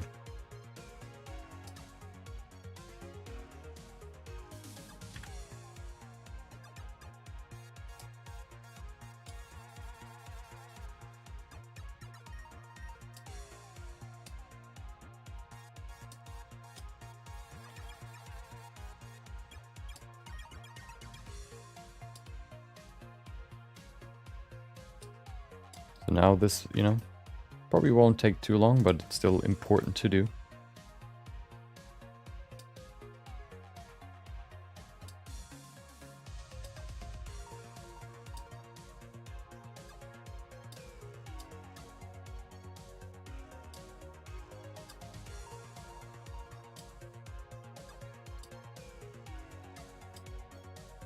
Okay. It's always, you know, hair is always somewhat tedious, and I hate tedious work, but it has to be done, unfortunately. So let's get through this as quick as possible. That's why, you know, I have a love-hate relationship with hair. It always makes the character look way, way better, but working with hair is so boring that I despise it and like it at the same time. I wouldn't say I love it, but I like it, okay? That's all I can say. I think if Blender had something like XGen, or improve their interpolated hair to a similar degree than XGen, I think I would be like so much, like that would probably make hair modeling for me actually a lot of fun. But we don't live in a dream world, so that's not the case. Working on the hairline, I assume? Exactly. Welcome, Nay Spaniel. Hope you had a great Tuesday. It's not Thursday yet? No. Not yet. Okay. A few hours left, at least for me. The hairline is the goal right now, and then we can add some more details with some individual strands.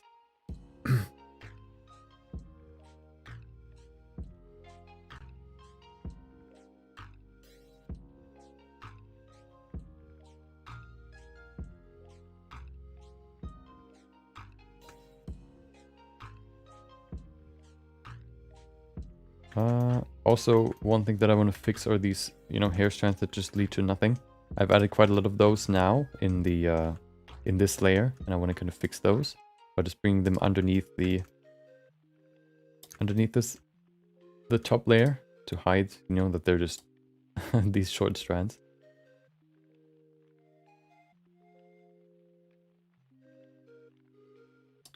That's better.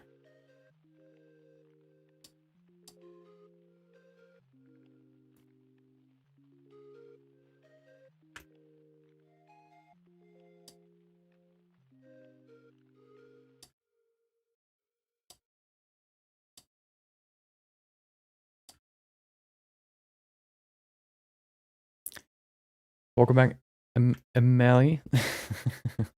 I don't know why I always laugh when I say that name, because I still don't know if that's the right pronunciation.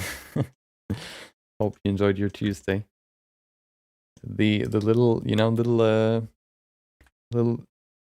thing above your E just triggers my brain to pronounce that E more. My Spanish, the only thing that I remember from Spanish is basically the pronunciation. In Spanish, if the little, you know, line is above the letter, you would pronounce it, or you would stress that letter. Also, you don't have an H. You don't pronounce the H in Spanish. That's all I know from Spanish class back in the day. That's perfect. Nice.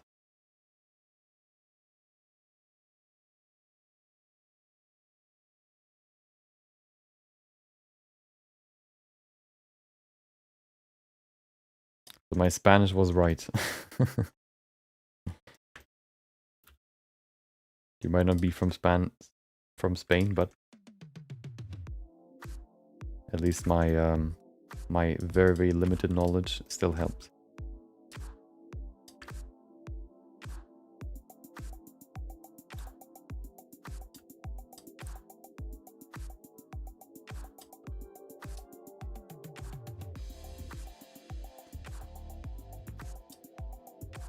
I'm doing quite fine.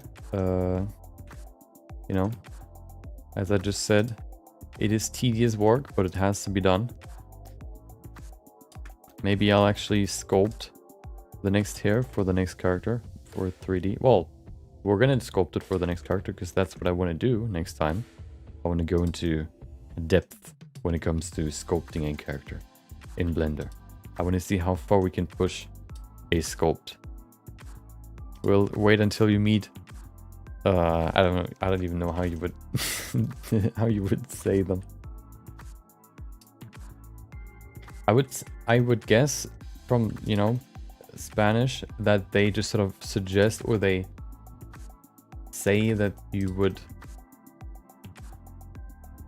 they give the letter a different pronunciation.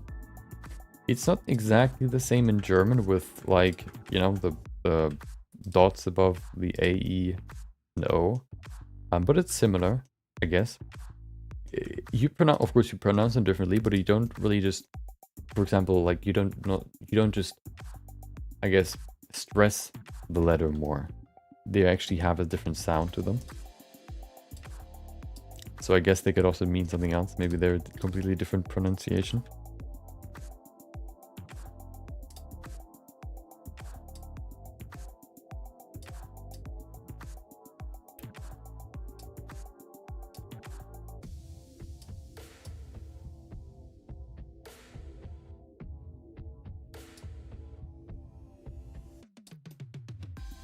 I never really was a, I never really liked, you know, language in school.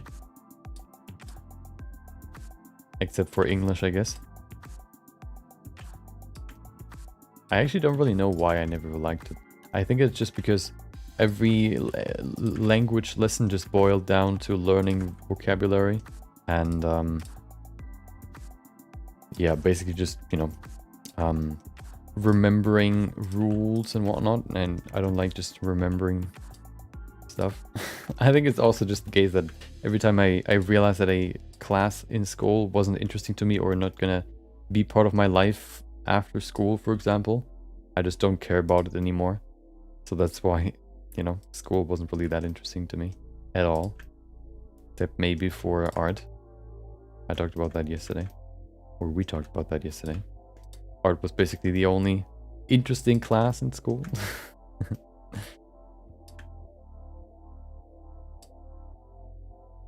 I remember a lot of my classmates, you know, because they did a lot of math, for example, or they did a lot of, yeah, most of them did, like, you know, nature class, I think you call them, like physics or math and whatnot. They always, you know, made fun of who would pick art, you know, for their last 2 years, because you had to choose like major topics or major classes, main classes. And I chose art.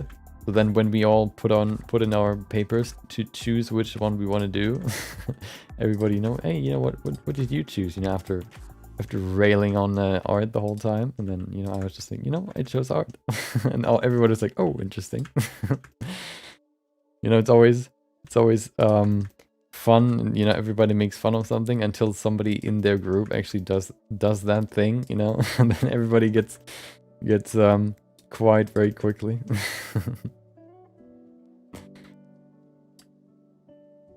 I think that was actually the most interesting class for me. just because, you know, well, because it was actually something I liked and I wanted to do. German is similar to English in a way. In what way? It is a language. It has more letters. The structure is different. The English is simpler. Because in English you have, yeah, I guess you have one. What are they called? Like you have the, to say, you know, the apple, the person. You have you for, you know, no, you have, yeah, how are you, for example. And in German you have like 3 different variations of you, for example. Like if you ask, how are you? There's one, there's a you version for when you speak with someone like your friend, like a personal variation, which is just do. Du. But then you have a more formal one too, if you speak with like a, I don't know, your boss, for example, which is Sie. Which also, they also don't just apply to individuals, but also multiple people. You would only really use the, you know, the do for single player, for a singular person. But then you have another one, which is for multiple people, which is if you know them, like, you know, do, but for multiple people, which is ihr. So there are more variations for how you can address people, for example. And that's just one example of how German, I guess, is more complicated than English. I think German is actually, as I've read, fairly hard to learn because of all the different ways to address someone, and you know, there's only really one right way to do it.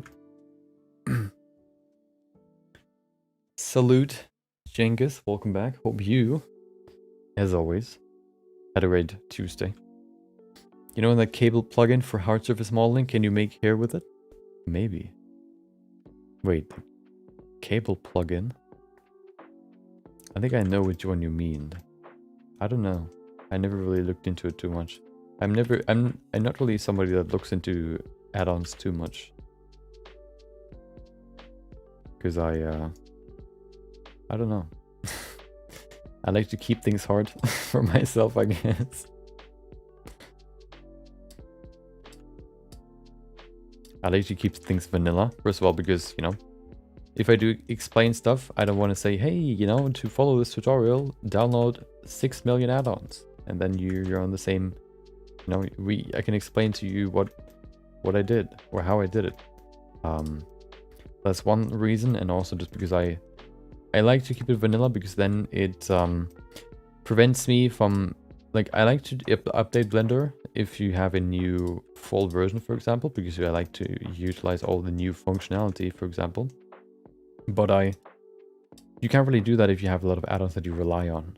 So I don't like to sort of rely on add-ons too much, to then when it comes to, for example, updating from Blender 3.0 to 4.0 in the future, that I would have to wait like half a year or more, or maybe some add-ons don't even support 4.0 at all, even like a year after or ever. That's why I don't really like to rely on add-ons too much.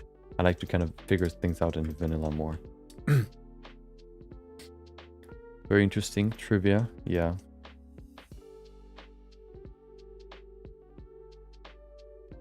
It's similar in Spanish, actually. In Spanish, you have different verbs or verb endings for who you're addressing.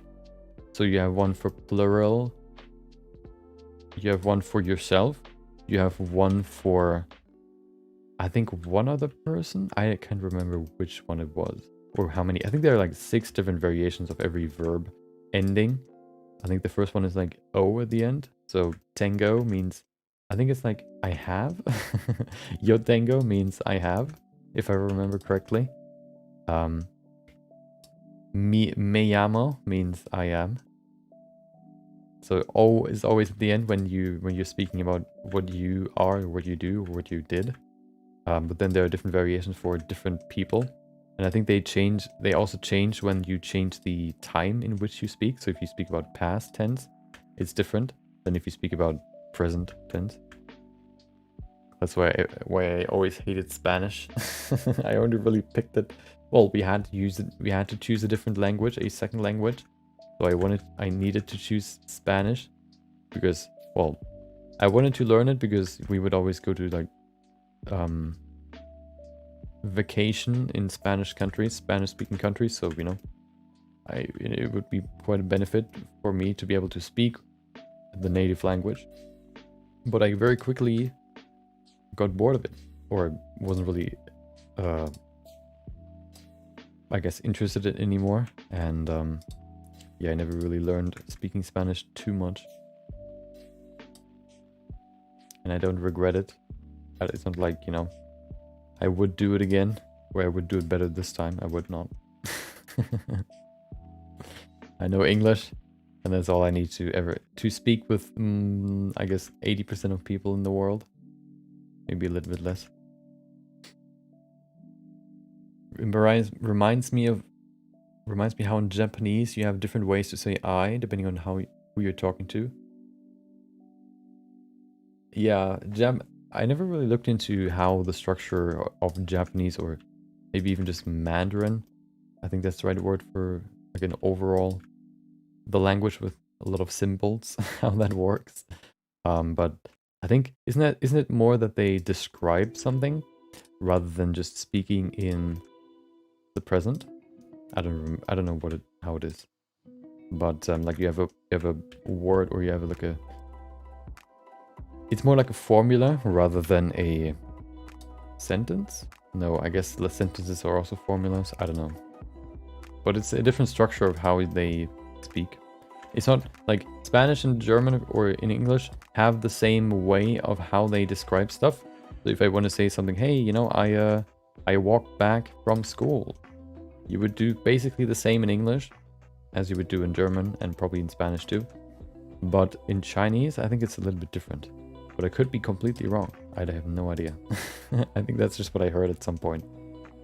Which is why it's so hard for, I guess, like foreigners to learn the language. Because it's a whole different structure of speaking, or telling, maybe. It's always good to know how to make it in vanilla and then use add-ons for a higher workflow. Yeah, speed things up. Yeah. That's true.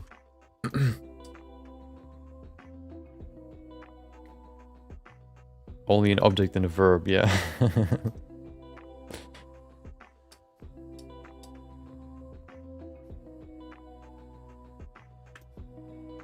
Who needs a subject anyway? Only losers need subjects. So everybody in the west, I guess.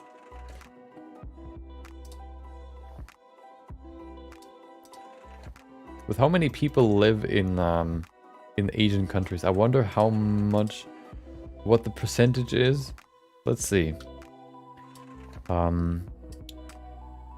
Language distribution percentages.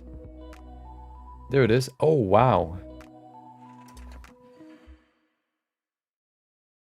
So the following languages are listed as having at least, 10 million first language speakers in the 2019 edition of Ethnologue, a language reference published by SIL International. So the percentage, oh,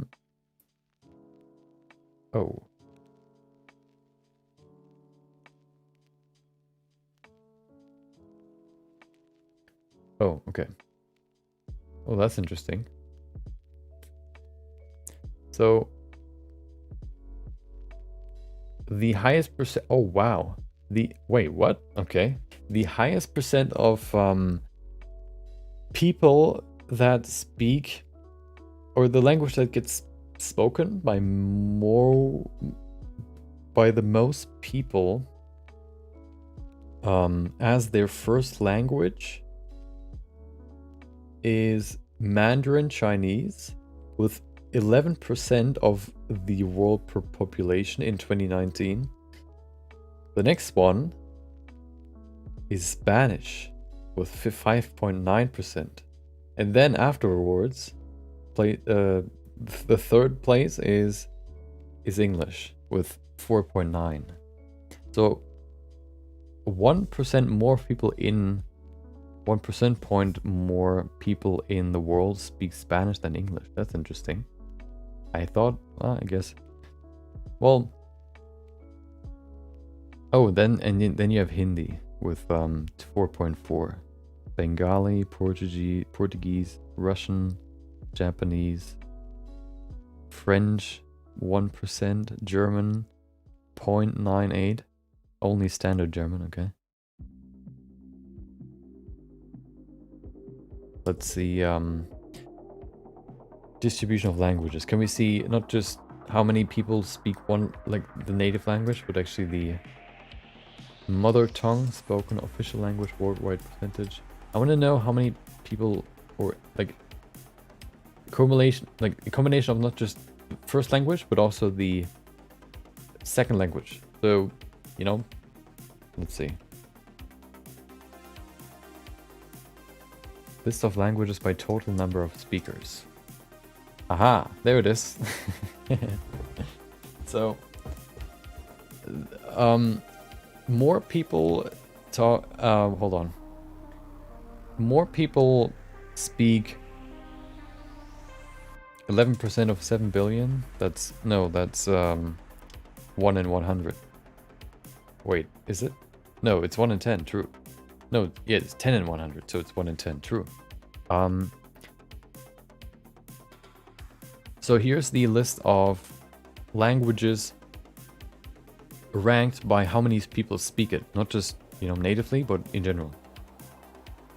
The first place for the... Wait, what?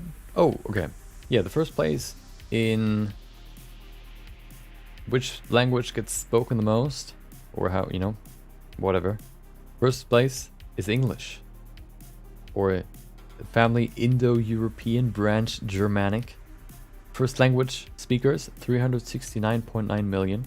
Second language speakers, 978.2 million. And a total speakers of 1,348 billion. Second place, Mandarin Chinese. It's actually pretty funny. So there are way more.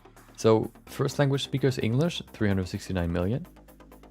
First language speakers Mandarin Chinese, 921 million. But then second language speakers English, 978 million. And Mandarin Chinese second language speakers, 198 million. So there are way more people that speak Mandarin as their first language, but way more people that speak English as their second language. That's why English is the most spoken language in the world. Hold on. There it is. So we have at the end 1.348 billion for English and 1.12 billion for Mandarin. The other one is Hindi with 600 million. What is Spanish? Okay. Arabic, Bengali, French, Russian, Urdu. What is Urdu? Hindi? Oh, okay. Indonesian, German. There it is. 12 played. Japanese 13th. I guess it's okay. Yeah. More ethnic diversity. Yeah. Yeah, it's like, you know, most people have English as their secondary language. So yeah, that makes sense. I thought so. I thought English would be the most spoken language. I was kind of surprised that Mandarin was the first one in the other list. But of course that was because that was the first spoken language, or the native language. Here you can see it. 11%, 11.9, so 12% almost natively speak Chinese. English is the easiest language to learn. I don't know, maybe. Oh, my camera died? No, it didn't. Okay. Maybe, I don't know. But what I do know is that we need to get through this, okay? So we can't slack. I can't slack. You can't do anything. You're not involved in this process. Except, I don't know, giving me hints. Giving me tips on how I increase my speed, I guess. Just like yesterday, how Crow showed me how I can draw out curves, which dramatically increased the speed of these hairs, of this hairstyle. Otherwise we would probably still sit on the volume layer today. Or maybe I just, I don't know, changed something. And it would look completely different, but that didn't happen, so here we are. Working on the hairline of Chun-Li.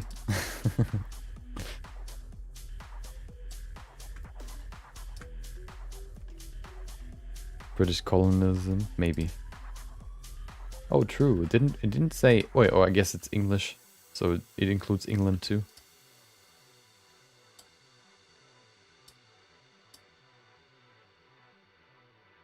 I want to keep the hair quite close to the head, so that's one thing I want to make sure, because otherwise the remeasure could, you know, maybe mess things up.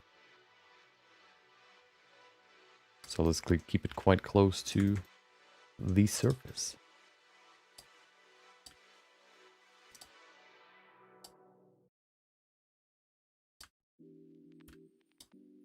There you go.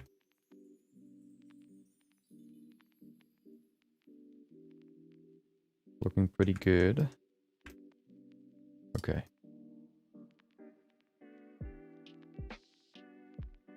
I hate Bezier curves, but of course, you know. Wait, can you turn Bezier curves into these point curves? Curve control point segments? No. Make segment tilt, clear tilt, handle type. What if I set it to automatic? So now what if I move this down? Oh, wait.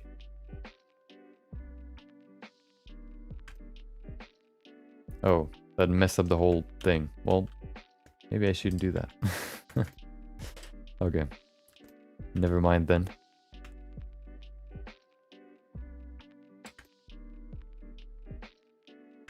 British Empire took over a good portion of the world for a time. Welcome back, James. Yeah. I don't, you know, I'm not that good in... I wasn't that good in... Didn't pay him that much attention in history class. We actually never really talked about the history of England. We never really talked about that. More, I guess, yeah, more older times, or, you know, German history. Never really about English history.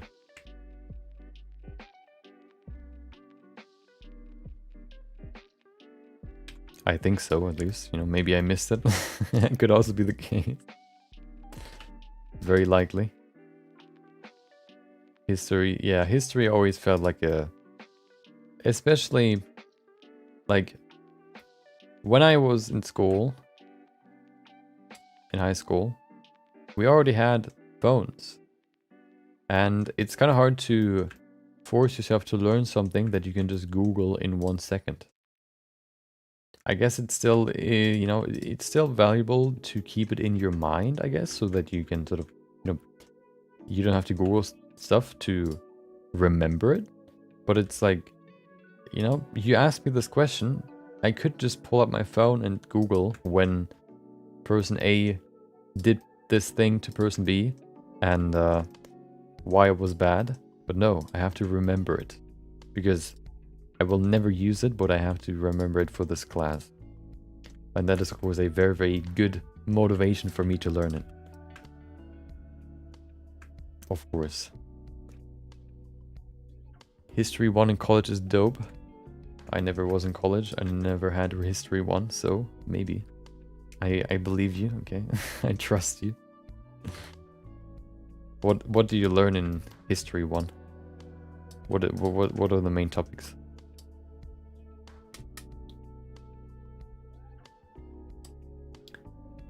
What do you mean History 1? Any good information on Google will require buying the book? Well, wait, what? I think Wikipedia is sufficient in most topics when it comes to historical stuff. I might be wrong, but I think, you know, I would claim that to be true.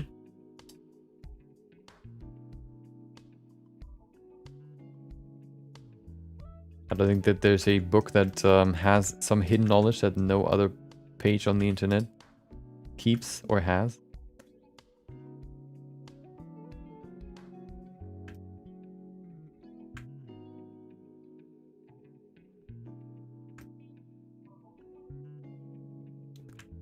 History 101. Welcome, Jonas. Hope you had a great Tuesday. Bet you didn't see that coming. Okay. You know what I'm trying to do? I'm trying to brainwash your brain. Well, I'm trying to brainwash you. If anybody ever says, hope you have a great day, you're immediately going to think of me. And then you're going to think, hey, I haven't checked out, you know, Noggy for a while. Let's see what he does. And then you're back in the loop. And then you're hooked on the stuff that I show you. Cool things that you can do in Blender. And then you're strapped in again. You can't stop watching. Google Scholar? Yeah. I actually went to do Google Scholar the first time this year, actually. To learn about the Big C. Big C 19. To learn more about it. It was pretty helpful. It's also somewhat, you know, of course more complicated to get through, but it was somewhat fun to just kind of, you know, sift through some inscriptions, I wanted to say. Look through scrolls of other scholars to learn about their knowledge, you know?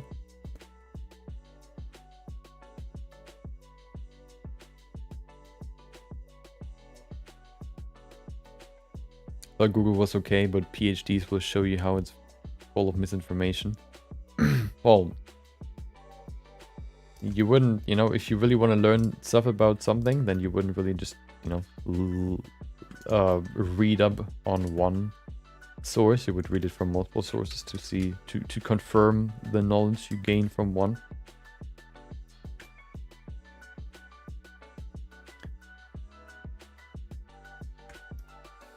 But of course, if you just kind of want to look up like, oh, who invaded Spain in 1685, then I guess you wouldn't really fact check that stuff.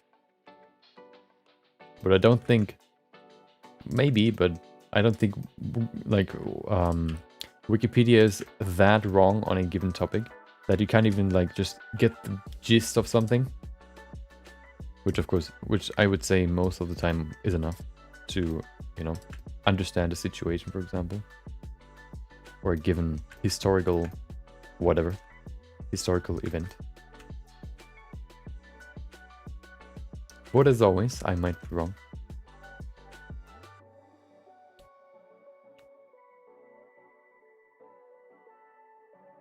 Zerona? What's Zerona?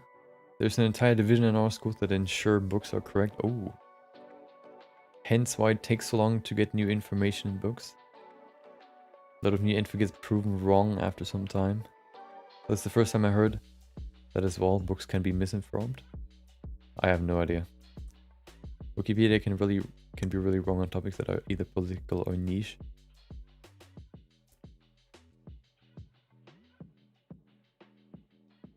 Niche. I don't know how to spell niche. Isn't it N-I-C-H-E? Or you add a T in front of the... No. Yeah, a T in front of the S, then you have a famous person, I guess. Wait, is that the right pronunciation? I don't know. Was he a philosopher? I don't know. As you see, I don't have that much knowledge outside of Blender. And I don't claim to have. Okay, so don't blame me if I don't have the answer.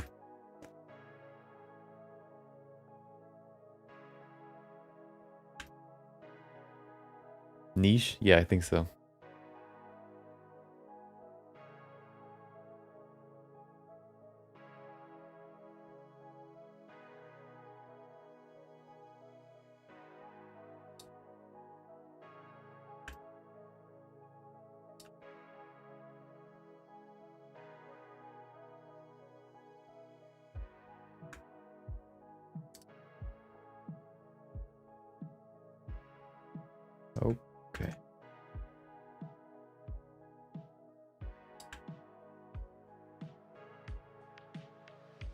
This chat got heated fast. Okay, one mental note, never talk about history again. Didn't know history is such a heated topic.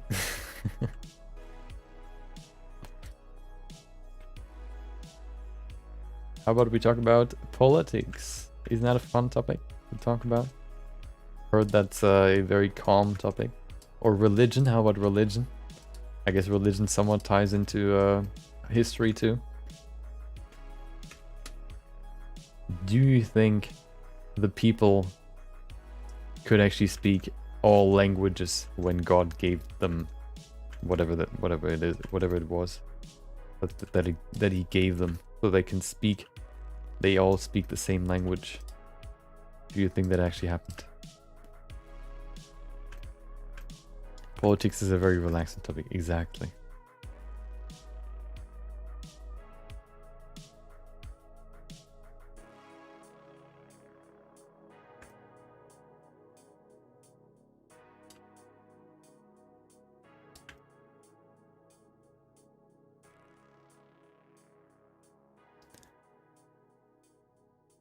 Tower Babel?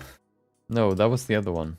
I mean the one event, I don't know when it was, but God, they were all in not like a conference or whatever, and God gave them the ability to speak with another, not to speak with another.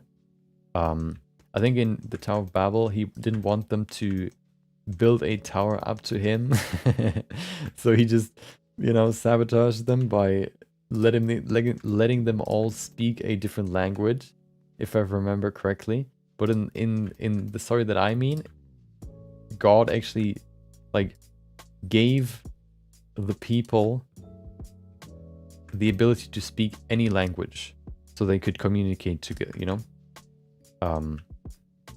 Yeah, so they could communicate with another.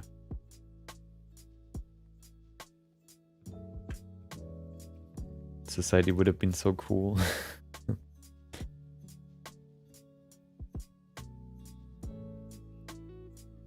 Yeah. God punished them. Sounds like a nicer God. Well, those people didn't try to reach heaven, I guess. So they were allowed to speak.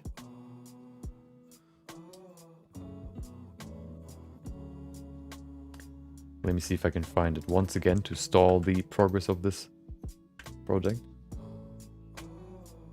Let's see what it looks like now. Quick checkup. Okay, let's see it in render view. I still need to fix the middle here, but it's starting to look pretty good.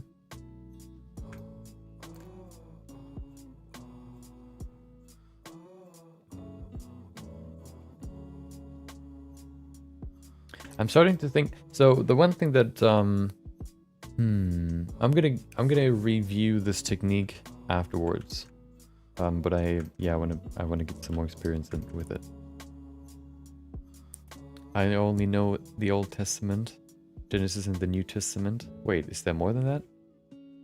Jesus gave the disciples the gift of tongues. Yeah. I think that's it. Something about the golden tongue or something. Read Bible from front to back. Oh my. I haven't seen a testament that explicitly says don't try to reach the heavens. Read better books. Better stories. No, the hair looks weird right now. I don't know. I'm not convinced yet. Maybe it's just a lack of skill. That could also be it. Maybe it's too small. I don't know. It looks like noodles right now. But maybe that's just because we're in the middle stage, in the handsome Squidward phase, where it looks, you know, I don't know, weird. Let's see. God gave people the ability to speak all languages. Gift of tongues involves speaking foreign languages. There it is. There's much confusion on religious world pertaining to the nature of the gift of tongues mentioned in the New Testament. Some assert that speaking in tongues involved uttering unintelligible gibberish and sounds called ecstatic utterances. while others maintain that this involved receiving miraculous ability to speak in a foreign language previously unknown to the speaker. What is the biblical position? Jesus promised that his followers would receive a gift, the gift of tongues. Mark 16, column 17, 16, whatever. They shall speak with new tongues. The word new suggests a newness of quality, not chronological newness, Greek word kainos. In other words, the Lord indicates that this gift would involve a fresh or a new way of speaking, not a new kind of utterance unknown to mankind. The gift of tongues refers to apostles' sudden ability to speak many languages following the Pentecost, as related in Acts. Picasa? Okay. The fulfillment of Jesus' promise begin in Act 2 on the day of Pentecost. According to verse 2:11, these tongues were languages known to visitors to Jerusalem. How hear we every man in our language wherein we were born? Verse 11. The gift of tongues is the miraculous ability to speak in a foreign language. There it is. Yeah, that's what I read in. I think that's one of the things that I remembered from from religion class or whatever.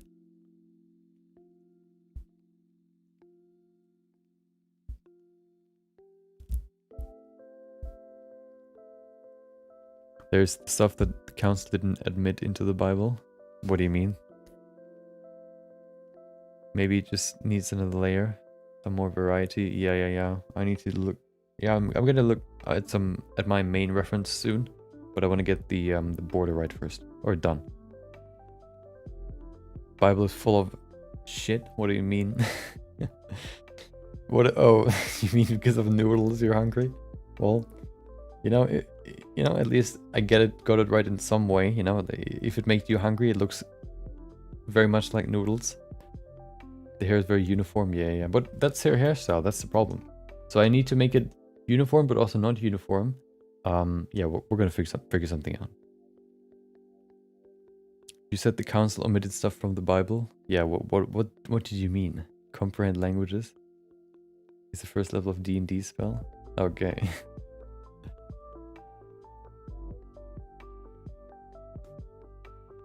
Okay. Let's get this done. I think I treated religion always like Greek mythology and stuff like that, as cool stories, which I never really believed. But they were cool stories. I think religion has, the coolest of stories. I think you can see that in, movies and literature too, because they reference it a lot. Especially like Greek mythology with Kratos, God of War, for example, or I don't actually know if he was in Greek mythology, but at least all the other characters are in Greek mythology, like Hermes, or is that the right pronunciation? Hermes, Zeus, and all the other homies.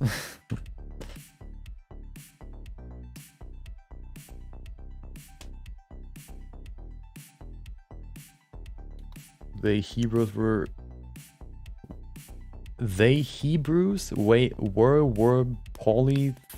polytheists until they got captured by a foreign army. Then they adapted their religion and called their tribe the chosen people.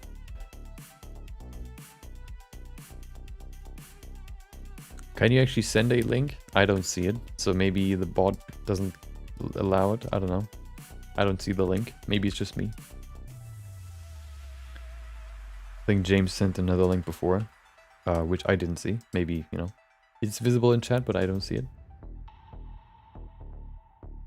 I'm actually curious about if that's the case.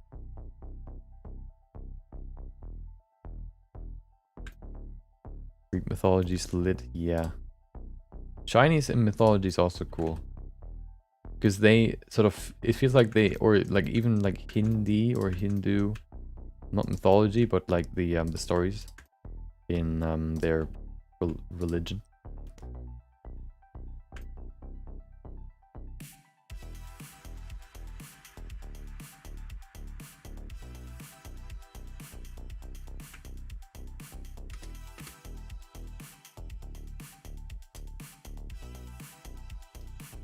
They used to believe in multiple gods, then they got enslaved, for lack of a better word. Yeah, okay.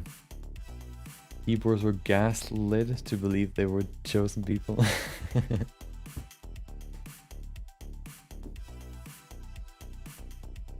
Yeah, I'm speaking about the English pronunciation of, you know, the gods' names. I don't think people in Greek call them Hermes. Or whatever. Hermes.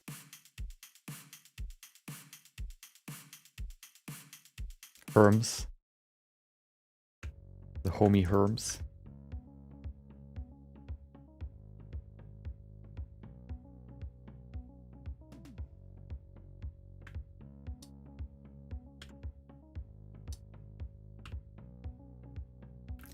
The Bible says the Hebrew people were enslaved in Egypt to build the pyramids. Okay. So they were the aliens that they that built the so you're saying that Hebrews are aliens? Because we all know that aliens built the pyramids. Is that what you're saying? Is that what you're claiming right now? That Hebrews are aliens? They're in what is it? Interterrestrial beings?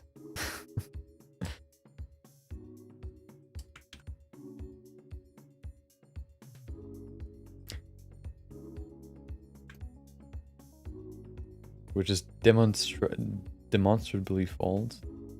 Okay. No slaves involved in the construction of the pyramids. Gaslighted, a little inappropriate.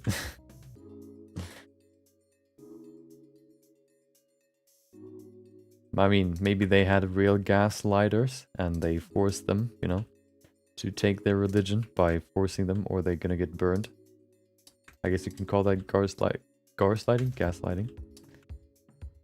Depends on how you look at it.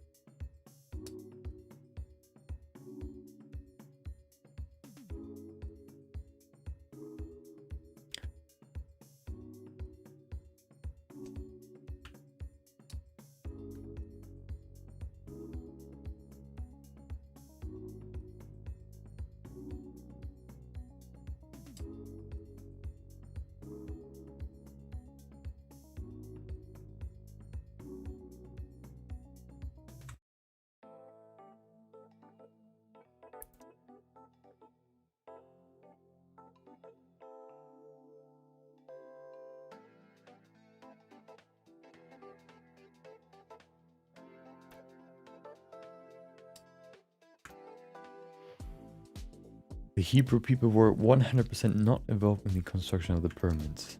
I want to say it was the New Atherans, but I would have to check my book.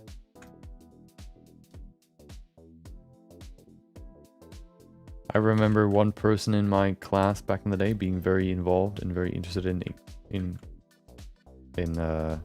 history class. It was interesting to see.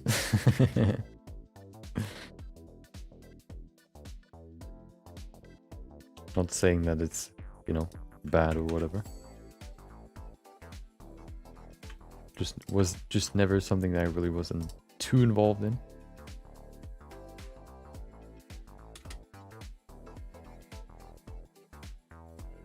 But I can see it being very cool with all the things that have happened in the world, bad or good.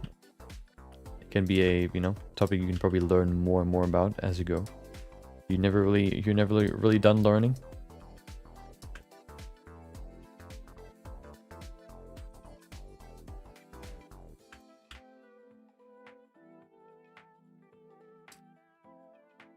Bible steampunk.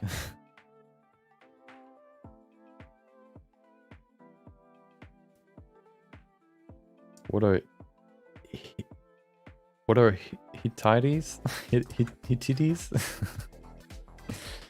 What are those?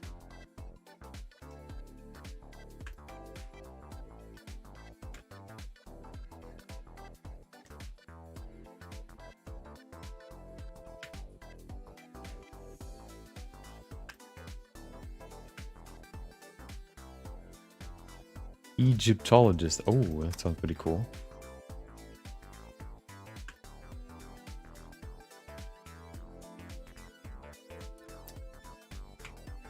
Okay, we're reaching the end. Well, we're halfway there. You know, the closer you are, the more it looks like you're making a lot of progress, but then you zoom out and you see, maybe not. Maybe we do. We're just halfway there. But we're getting there, okay? Shouldn't take too much longer. And it's already another hour over, which is pretty crazy. I think what I'm gonna do with this is if I don't finish it today, I will do it off stream. Or maybe not. Maybe we'll just pick it up at some point, at another point. So we can do something else of the character next time. Probably the clothing, because that's the only really thing that's missing. So we can get into the clothing. And also sort of merging all the pieces of the body together. Really bringing everything together. Right now it still looks like a very, you know, default character and with not a lot of, well, maybe not necessarily. Because, you know, one of her, I guess, most common known traits or her voluptuous thighs. But, you know, the outfit I think also plays a big role.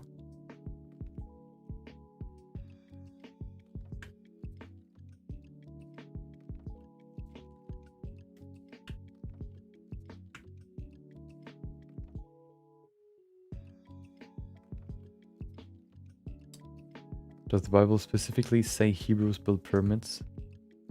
If only I knew.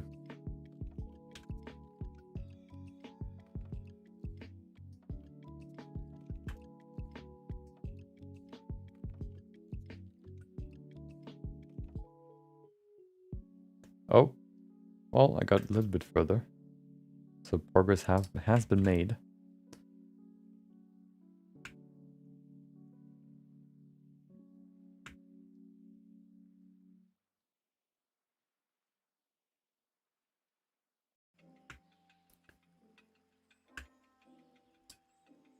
Hey, another. Oh, I never said where the song came from. The video game song. It's from Minecraft. The 1.8 songs.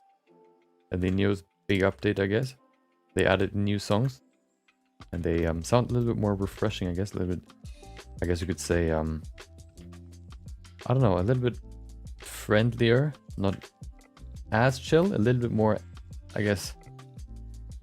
They have a little bit more kick to them. Which I like more. The first sort of album, I guess, or the first sort of songs were very, I think you could say mellow or chill. They didn't really, yeah, they were like actually like full-on background music. These ones sort of support, I think, different biomes and all that more, and they just, I don't know, make Minecraft more alive.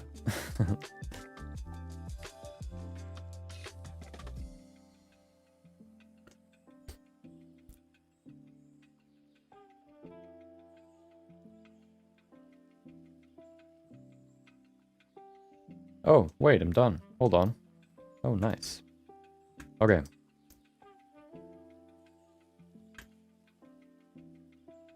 So, to make this look somewhat less weird, let's remove these alien-made corn circles with actual hair buns and see what it looks like.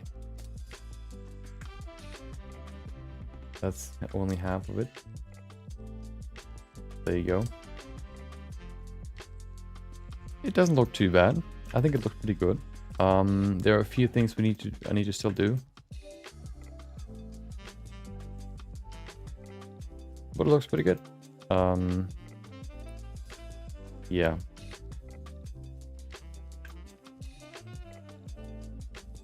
It's getting there, okay? Slowly but surely.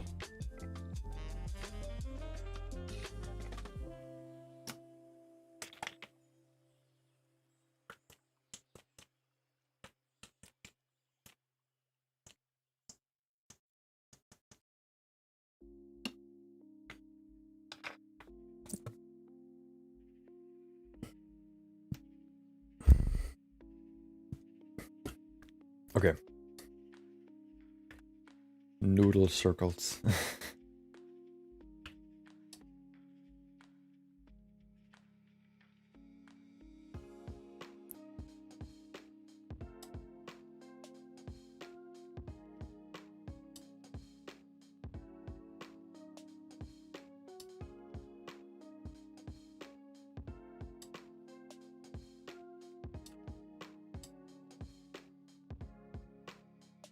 Okay. So now I'm just kind of tying up the loose ends. This one here, for example, that just ends right there.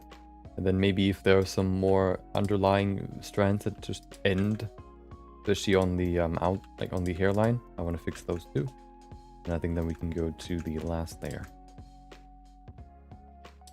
I'm not going to work on the buns more. They don't need more shape because they are going to be hidden underneath, as you can see there, underneath these pieces of cloth. Bun protectors, okay. That's what they're called.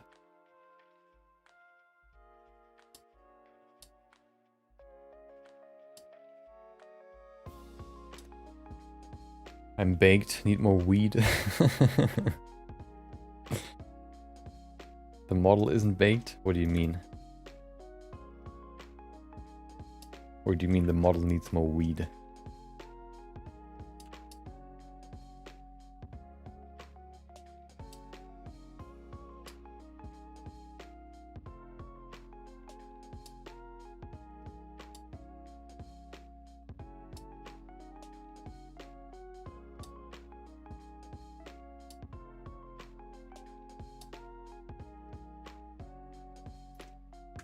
Okay.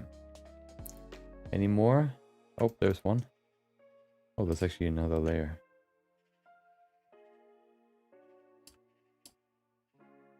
Okay. There's never enough. All this revelation has left me in need of some as well.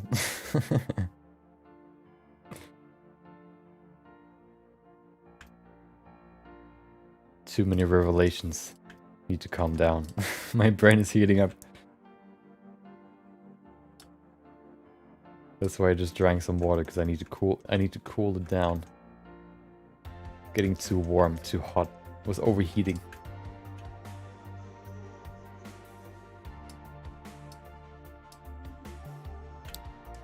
+2 bun protection? Yeah. Bun cups, let's call it that.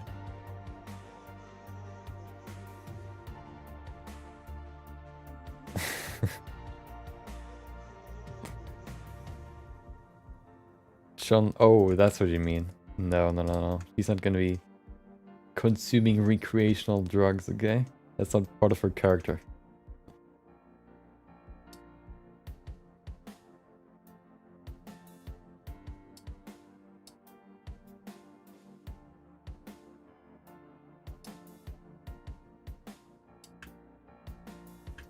Okay.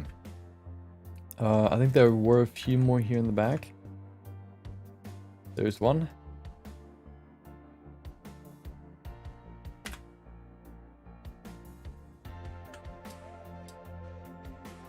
Perfect. There's one.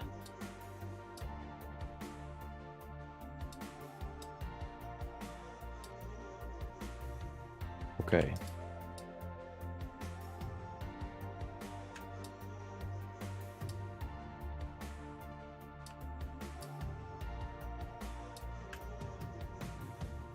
More. There's one. Haha. Do you know the game Wars Waldo? That's what I'm playing right now. Trying to find the striped person in between all the others that I need to fix.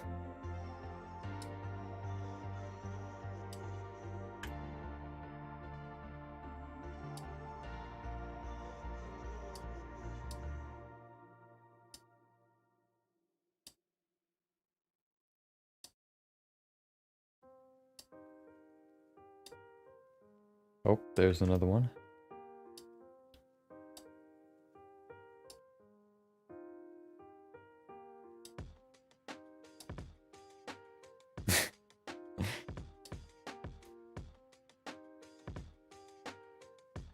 God be like, kill your kid. Nah, I'm just playing.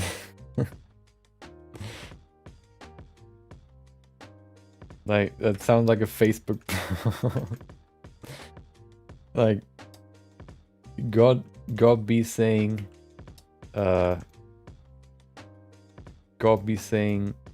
kill your son.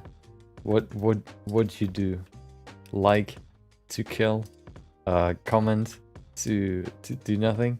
and share to do to I don't know, to smoke a blunt, and then that's what, yeah, that would be the post.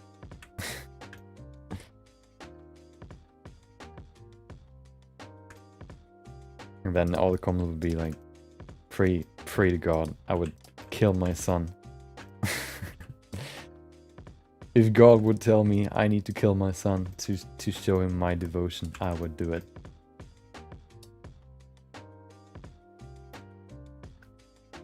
What's the point of Ark of Noah?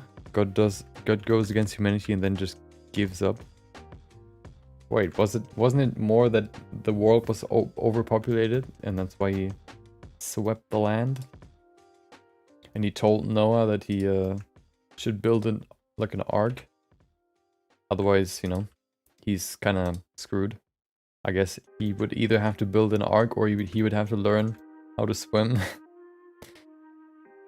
One seems kind of easier than the other one, but I guess not when the world gets drowned in water.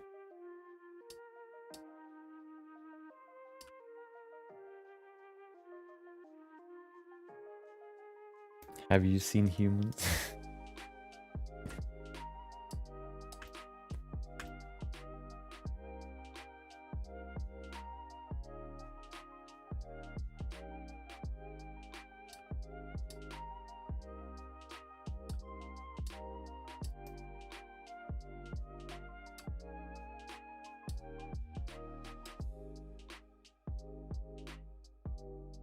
What a weird thought.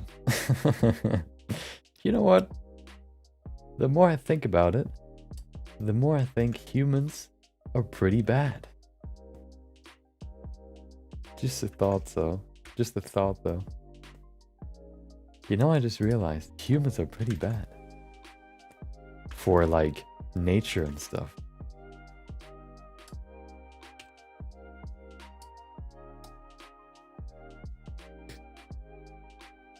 Asked her if God told you to kill your parents, would you? She said, yeah.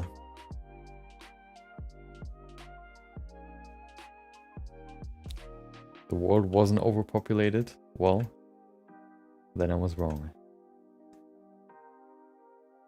So I think one thing that sort of trips me up right now and that makes it look like spaghetti is the fact that they're so wobbly. And that's what I meant, what I wanted to see when I finish it. Hold on.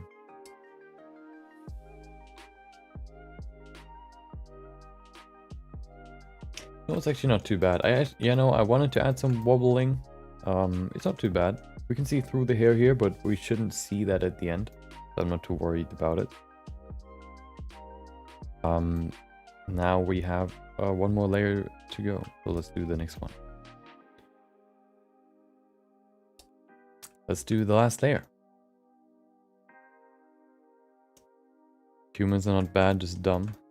No, they're egotistical, that's all that matters to humans. The ego destroys not only themselves, but also the world. So for this layer, I don't want to... I don't want to do this with the drawing tool. I want to do it manually. First of all, because I want to utilize these things here. These points, which for some I like them more than Bezier curves because they're easier to change, and then because I want to have more control over them, basically. Okay.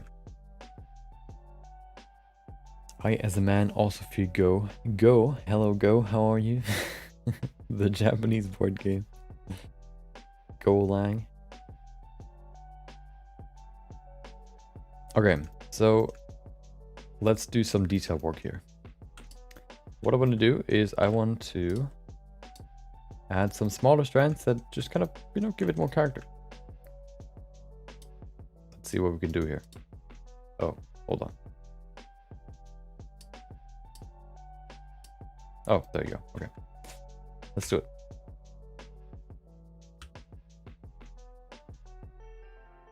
Oh, before we do that, I want to look at some my main reference. Inspiration, one could say. The time discrepancy between chat and chat arriving is long. Yeah. On YouTube, the delay is a little bit longer. I think like 20 seconds actually, which is quite long for a live chat. I don't know if I can do anything about it. I tried it before, but I didn't really do much. So, yeah. It's something that just happens. So, let's look at a reference here. Didn't we have the most intellectual chat in all ages? Well, I guess it was pretty interesting. Yeah, it takes about 30 seconds, 20 to 30 seconds for the message to arrive. Linguistics, history to religion, yeah. I couldn't really speak on it too much, but it was interesting what you were saying. So let me show you what I'm looking at here. There you go. So, hold on. Okay. Look at this. I want to analyze this a little bit more. Okay. So I think one thing I want to do different next time is probably... yeah. So I think the big difference between this and mine is that the strands here are all separated. I think what I want to do next time is I would probably just grab these, you know, and let me show you what I mean. Let me show you what I mean. I want to take the first few layers and make them really big, and then I want to add more geometric detail in the curved bevel, I guess, rather than making a lot of small curves. I'm unsure as to whether I apologize for delaying the topic or would be happy about the good chat. I mean, I don't really care about what what you talk about in chat, as long as it's not, I don't know, hateful or whatever. You know, as long as it leads to a healthy conversation and a healthy atmosphere. So, there it is. So what I want to show you is how I did it once in my hair kit. Stylized hair. There it is. So in here, I actually made like an example to test it. And that's what it looks like.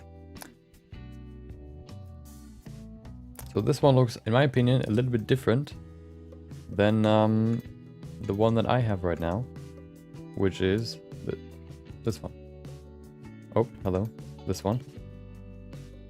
So comparing this one to this one, looks a little bit different. This one looks more organized. And that is because it is made out of, well, the same layers, but they're set up in a different way. Of course, we have the fill layer, no, we have the detail layer here, which is actually not included at all. Hold on, where, oh, wait. Oh, they're in geometry, I guess. That makes it harder, but... So, what we have here is we have a few... Please, okay. We have a few smaller details. You can see here these individual strands. Let's begin at the top. So, we begin with a big... That's one strand, okay? That's one strand. So this one builds the main shape. Looks like this, okay? And then we have smaller ones, like this one, or this one, to just kind of give it more variety in the structure, okay? Same here, just add a few more to give it more depth first of all, and also more structure, more, yeah, variety too. There you go. And then I added some smaller individual small strands too, to give it even more depth and more character and more, you know, whatever, make it look better. And this is the final result. It can still be better, but I think that is a better approach than what I did here, where basically all curved layers have the same size. So So if I would do this again, I would probably change that. But, you know, now we're here and we're not going to change it. And it's also going to look way different once we remesh this. Okay, hold on. And you can see the same here. See how we have these big strands here, sort of, and then in between we have these individual smaller strands right there. That's I think, you know, you can see that here too. See how we have these big braids here, and then we have these smaller ones kind of breaking off. I think that's sort of the main difference right now. But you know, you live, you learn, you do it better next time.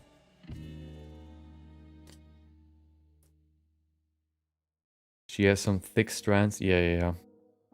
Isn't it easy to make a big block out and sculpt the strands with a nice brush? That's what I did before. Here's the guide. So that's what I did first. I sculpted the hair as a guide, like this. There you go. Then I used an annotation pencil. Do we still have them? Oh, there you go. I drew over the sculpt, so I set it to annotation pencil that draws on the surface. So if I draw like right here, you can see it sticks to the surface. And I basically built like this cage to guide my hair. So if I even hide the block out, you can still see the hair. So I can see how thick it can be. But I wanted to use the hair kit. I, could also do it with sculpting, but I wanted to use the hair kit first of all to use it for the first time, and then also because I wanted to do curved hair, too. So that's why I basically used curves instead of sculpting it. But of course you can also do it by sculpting it. Okay.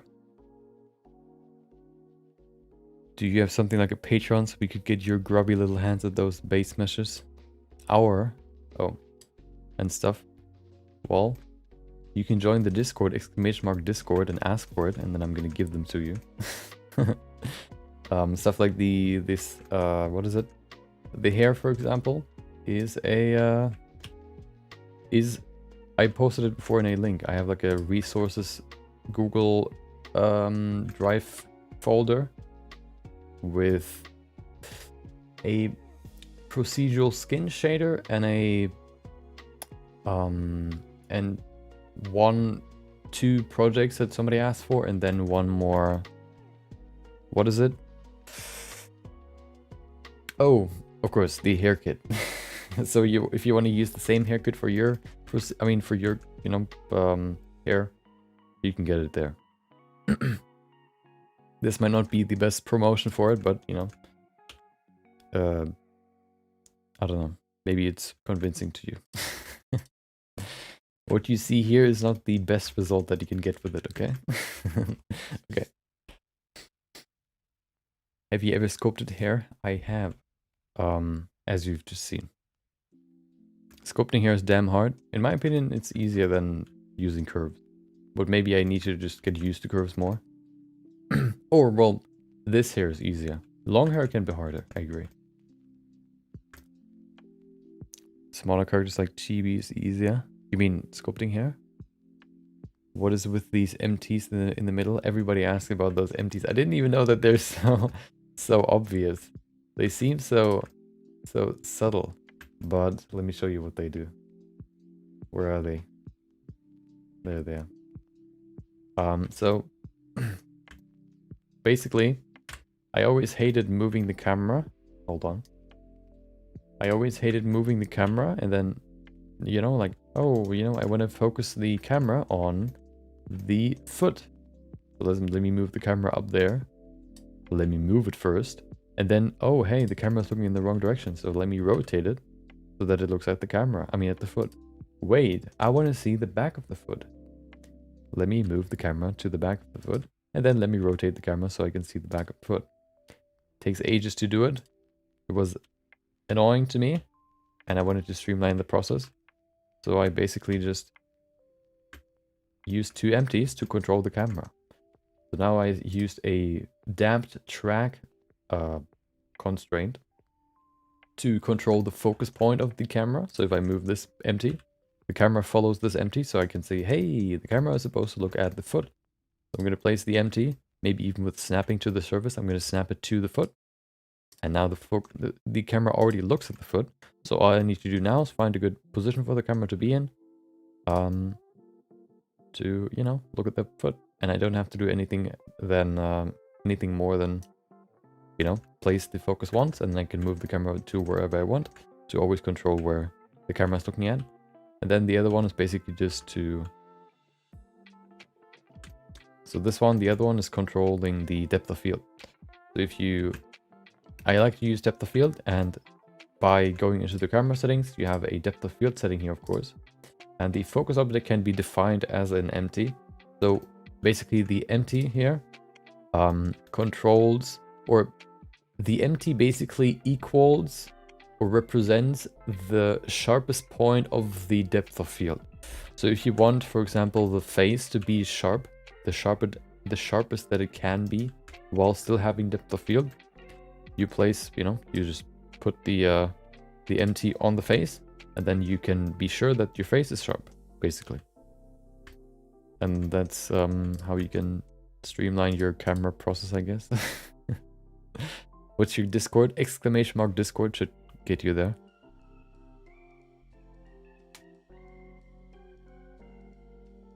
I'm releasing a diss track on Nightbot.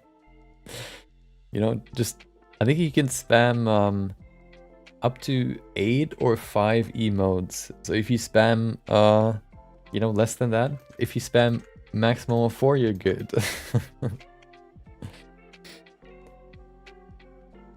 The empty, yeah. It was just so annoying to always move it, and then I learned about constraints, and I thought, you know what, that sounds pretty useful, and then, you know, woo.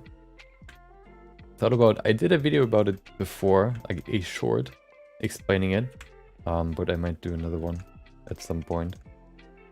Let's get back to it though.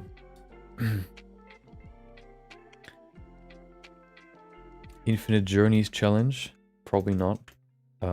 Usually, right now I'm more focused on smaller projects on stream, and I don't really do stuff off stream. So I don't really see the time. I don't really see me having the time to do that. So I probably won't. I did a challenge last year, which took me 2 months to do. And imagine how much I could do in 2 months. Okay, let me tell you what 2 months is for me.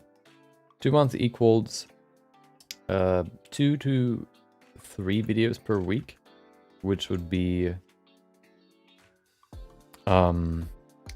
12 videos, maximum of 12 videos. Let's go a little bit more, like 10 or 8 videos per month times 2, 16 videos that I basically can't do because I do a challenge, and I like making videos.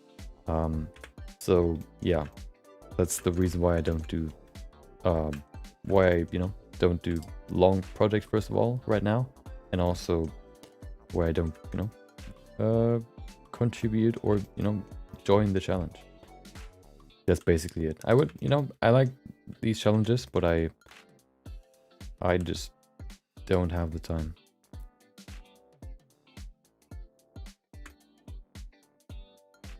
Okay, we have some more time left, so let's use that time. Oh no, I forgot to hit record for the session. Oh no. Well, I guess that it is how it is. Okay.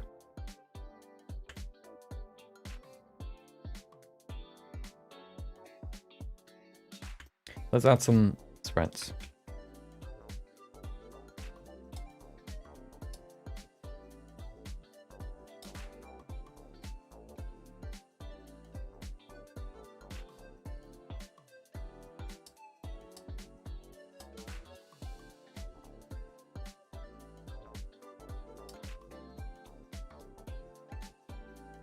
There you go.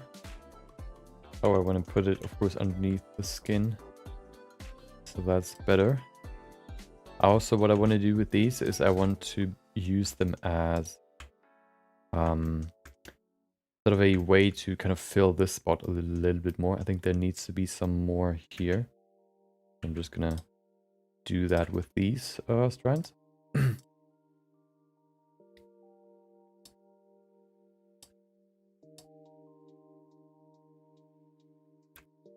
Oh, way. Oh.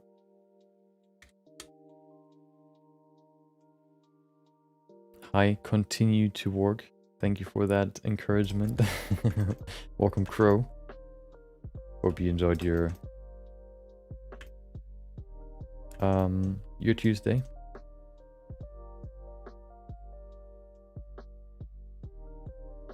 I always forget to record my sculpts. Yeah. Somebody on one of my time-lapse videos said, what if you would speed them up even more to like a times 3000 or whatever? Speed up the video even more, so you can see like in a very quick fashion how out of a sphere do you create, like in 1 minute, for example. It just transforms into whatever you're sculpting, like a female body, for example. But then I said, like, recording my process, especially in 3D, in 2D it might work, doing like speeding it up to a point where you see in 1 minute how everything sort of changes, or develops into the final shape.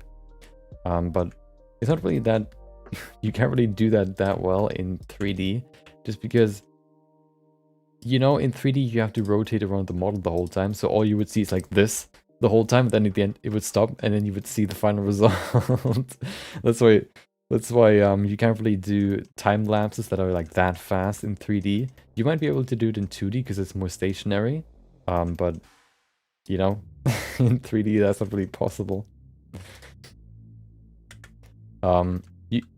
There's a way you can do it. I did it before. Basically, if I go into sculpting, you can see, not in this sculpt, but you can see this, my secondary camera. And usually I work on my characters, of course, down here. So what you would see in this camera is basically like the time lapse from one perspective. I've uploaded one time lapse that was very quick, looking at this camera, where you can see like in 1 minute how everything, or even less, how everything develops into the final shape. But of course, to get a good recording of that, or to make a time lapse out of it, I would have to make this like very big so that it has a good resolution. And that also doesn't really make sense, because I want to see what I'm working on. Yeah, I know that ZBrush has something like that. It's like where the sculpt just kind of wobbles around and just gets created. It always looks kind of janky, but it looks really cool. But yeah, I don't think Blender has something like that. It would be cool. Maybe, but I haven't found that yet. But I haven't really looked for it either. So if you don't look for it, you can't find it.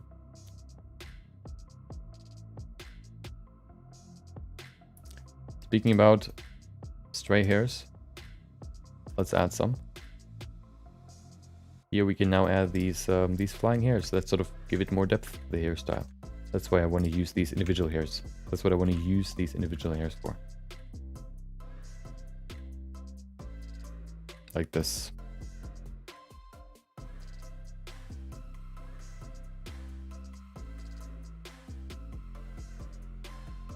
Although, you know what?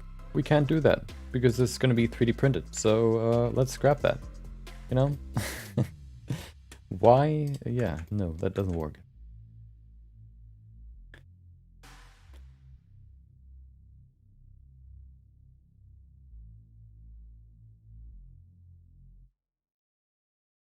I see them a lot on Pinterest, these time lapses.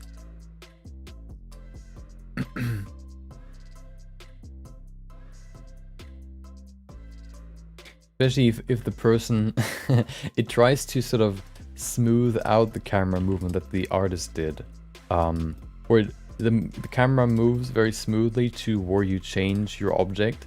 But the funny thing is, if the artist worked on the front of the face and then the back of the face and then the front of the face, what would happen is that the model would just rotate the whole time, and that's even worse because you don't see anything.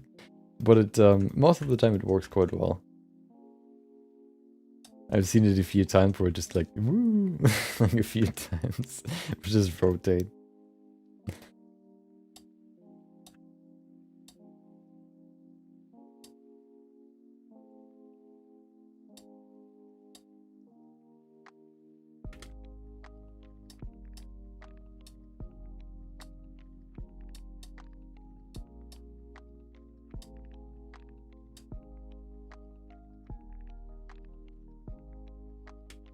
You know, we've been talking so much about religion, but the only religion that I need is Blender.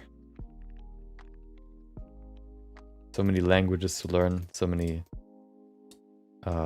tales to experience. I don't know. You're never done learning. You know, and you have to have faith in some sort of God to finish some projects.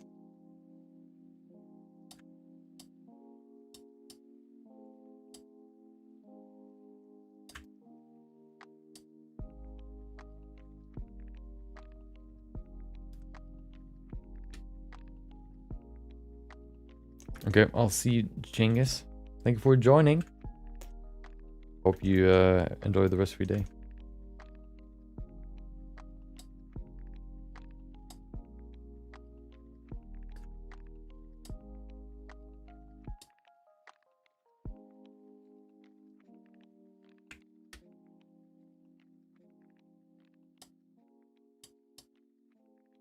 Okay.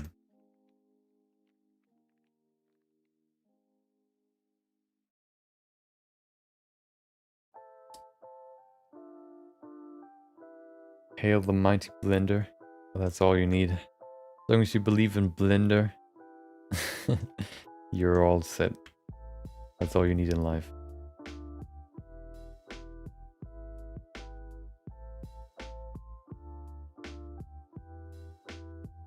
Okay. A few more things here and there, and then I think we're good. We are good.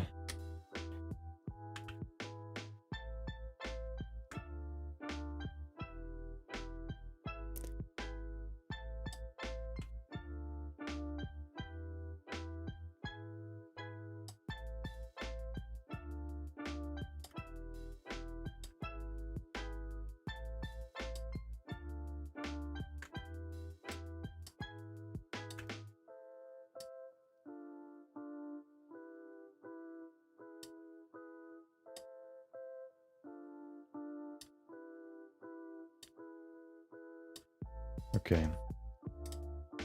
Just a few more here and there to kind of, you know, give everything the magic touch.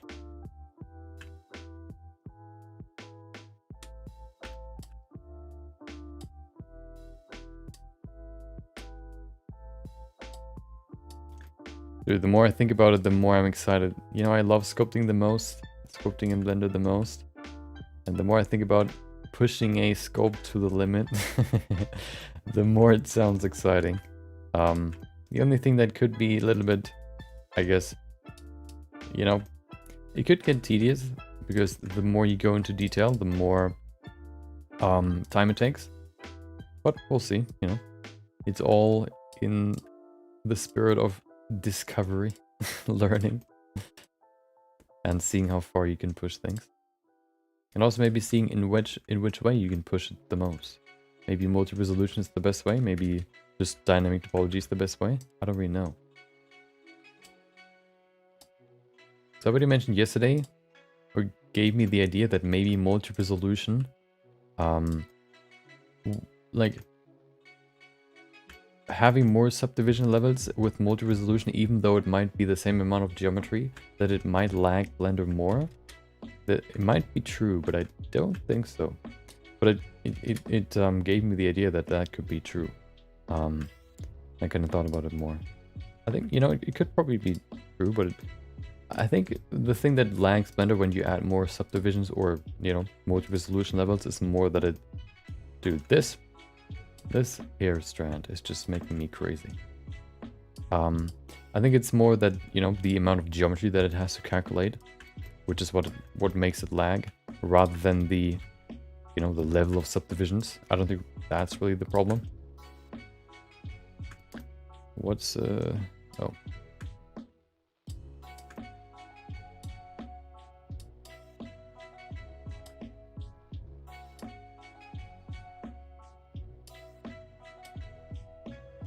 But we'll see.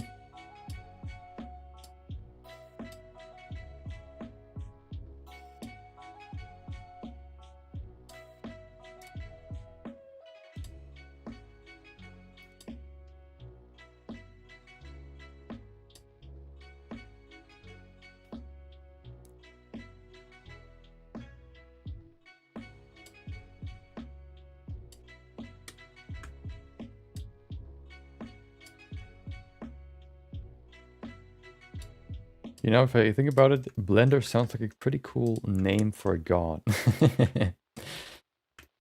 Oh, holy Blender. Oh, maybe it sounds kind of weird, but it sounded better in my brain.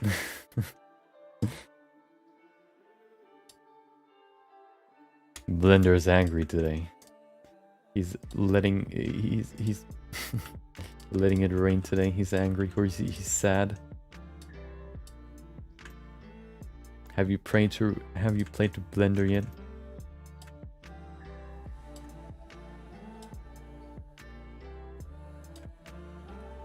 Blender needs sacrifice, or else he will make it rain again. Well, that sounds kind of weird. Golden showers.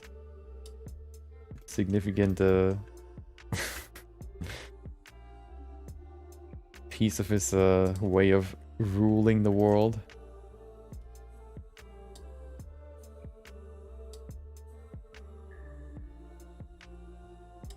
Okay, let's see if that does something. I think it helps. Yeah, it definitely does. Let's see it before and after. Wait, what? Oh. Yeah, look at that. How much that little bit can help. Pretty crazy. Especially here on the side, if you look at this.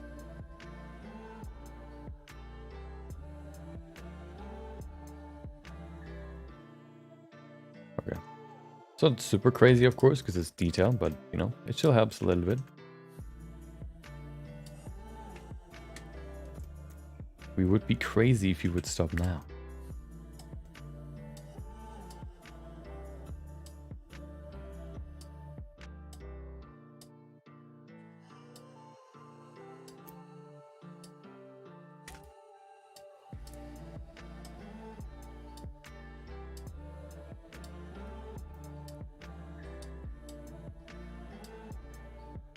Okay.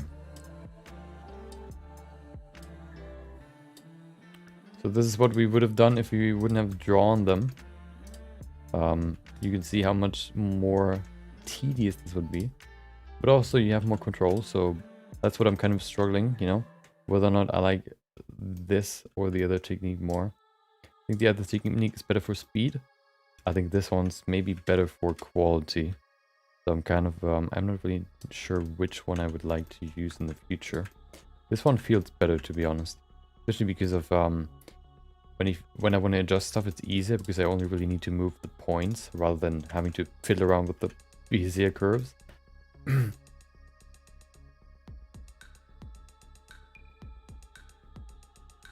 But, yeah.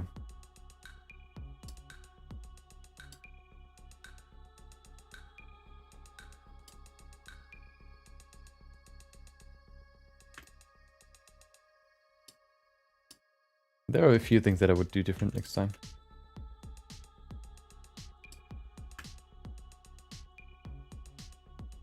Like the strand size, making it bigger. I think that's a big one. Well, as the name implies.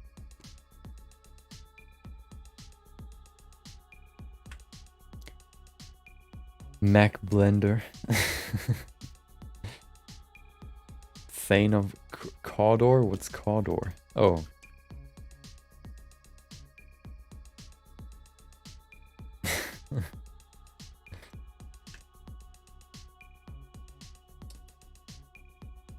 What? Wait. So I think you mean, yeah, Cawdor, but what's Glamis? What's Glamis?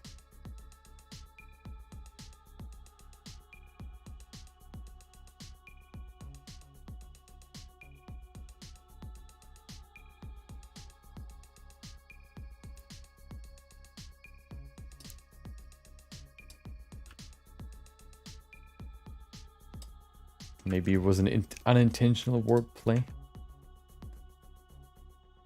So, here we are. Wait, oh.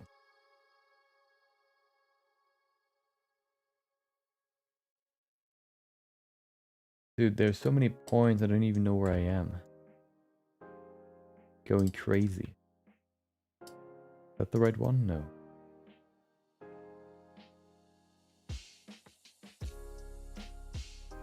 Are you the right one? There you are. Okay. Just change Macbeth. Oh, yeah. Oh, okay. It looks better too, yeah.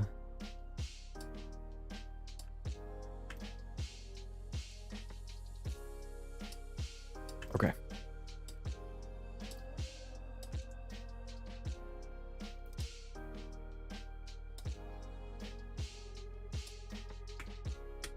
Of course, we're getting somewhat restricted by the like 3D printing, you know, aspect.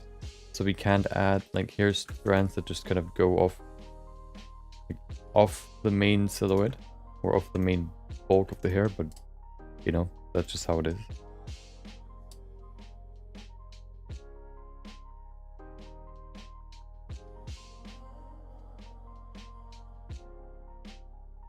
I think this looks pretty good now. Let's see. Let's go into render view and see. Oh, first of all, mirror. There you go. Yeah, and of course mirroring also makes it look very artificial.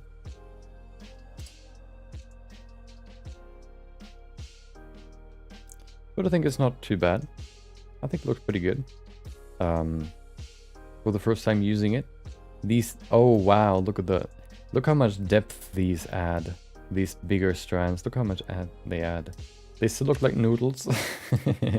But maybe that's also just the nature of hair strands. Although, well, if you compare it to, I just closed it. This one here, it's still different, you know. But I guess that also just depends, or that you know, just maybe requires some more practice. So yeah. Oh, you didn't see what I showed. This one here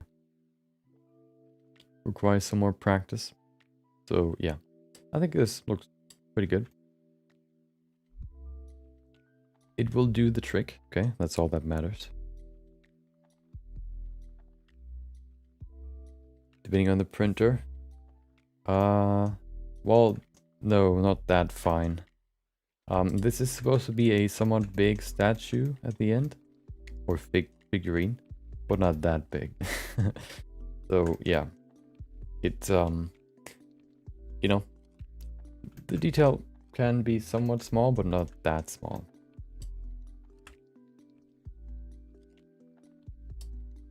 Okay. Yeah, I need to also figure out if this is like, you know, balanced. I will probably add a base too, so that, you know, that I don't have to worry about her not being balanced. Another thing is, I haven't added the front part yet, but we can do that at some other point, or I'll do that off stream. No, that, yeah, we can do that off stream. These things can be annoying, probably, these bands, but we'll see. I'll probably just have to play around with the support and all that in printing a little bit to get it right. But I think it should be better. I mean, it should be good. Should be doable, okay?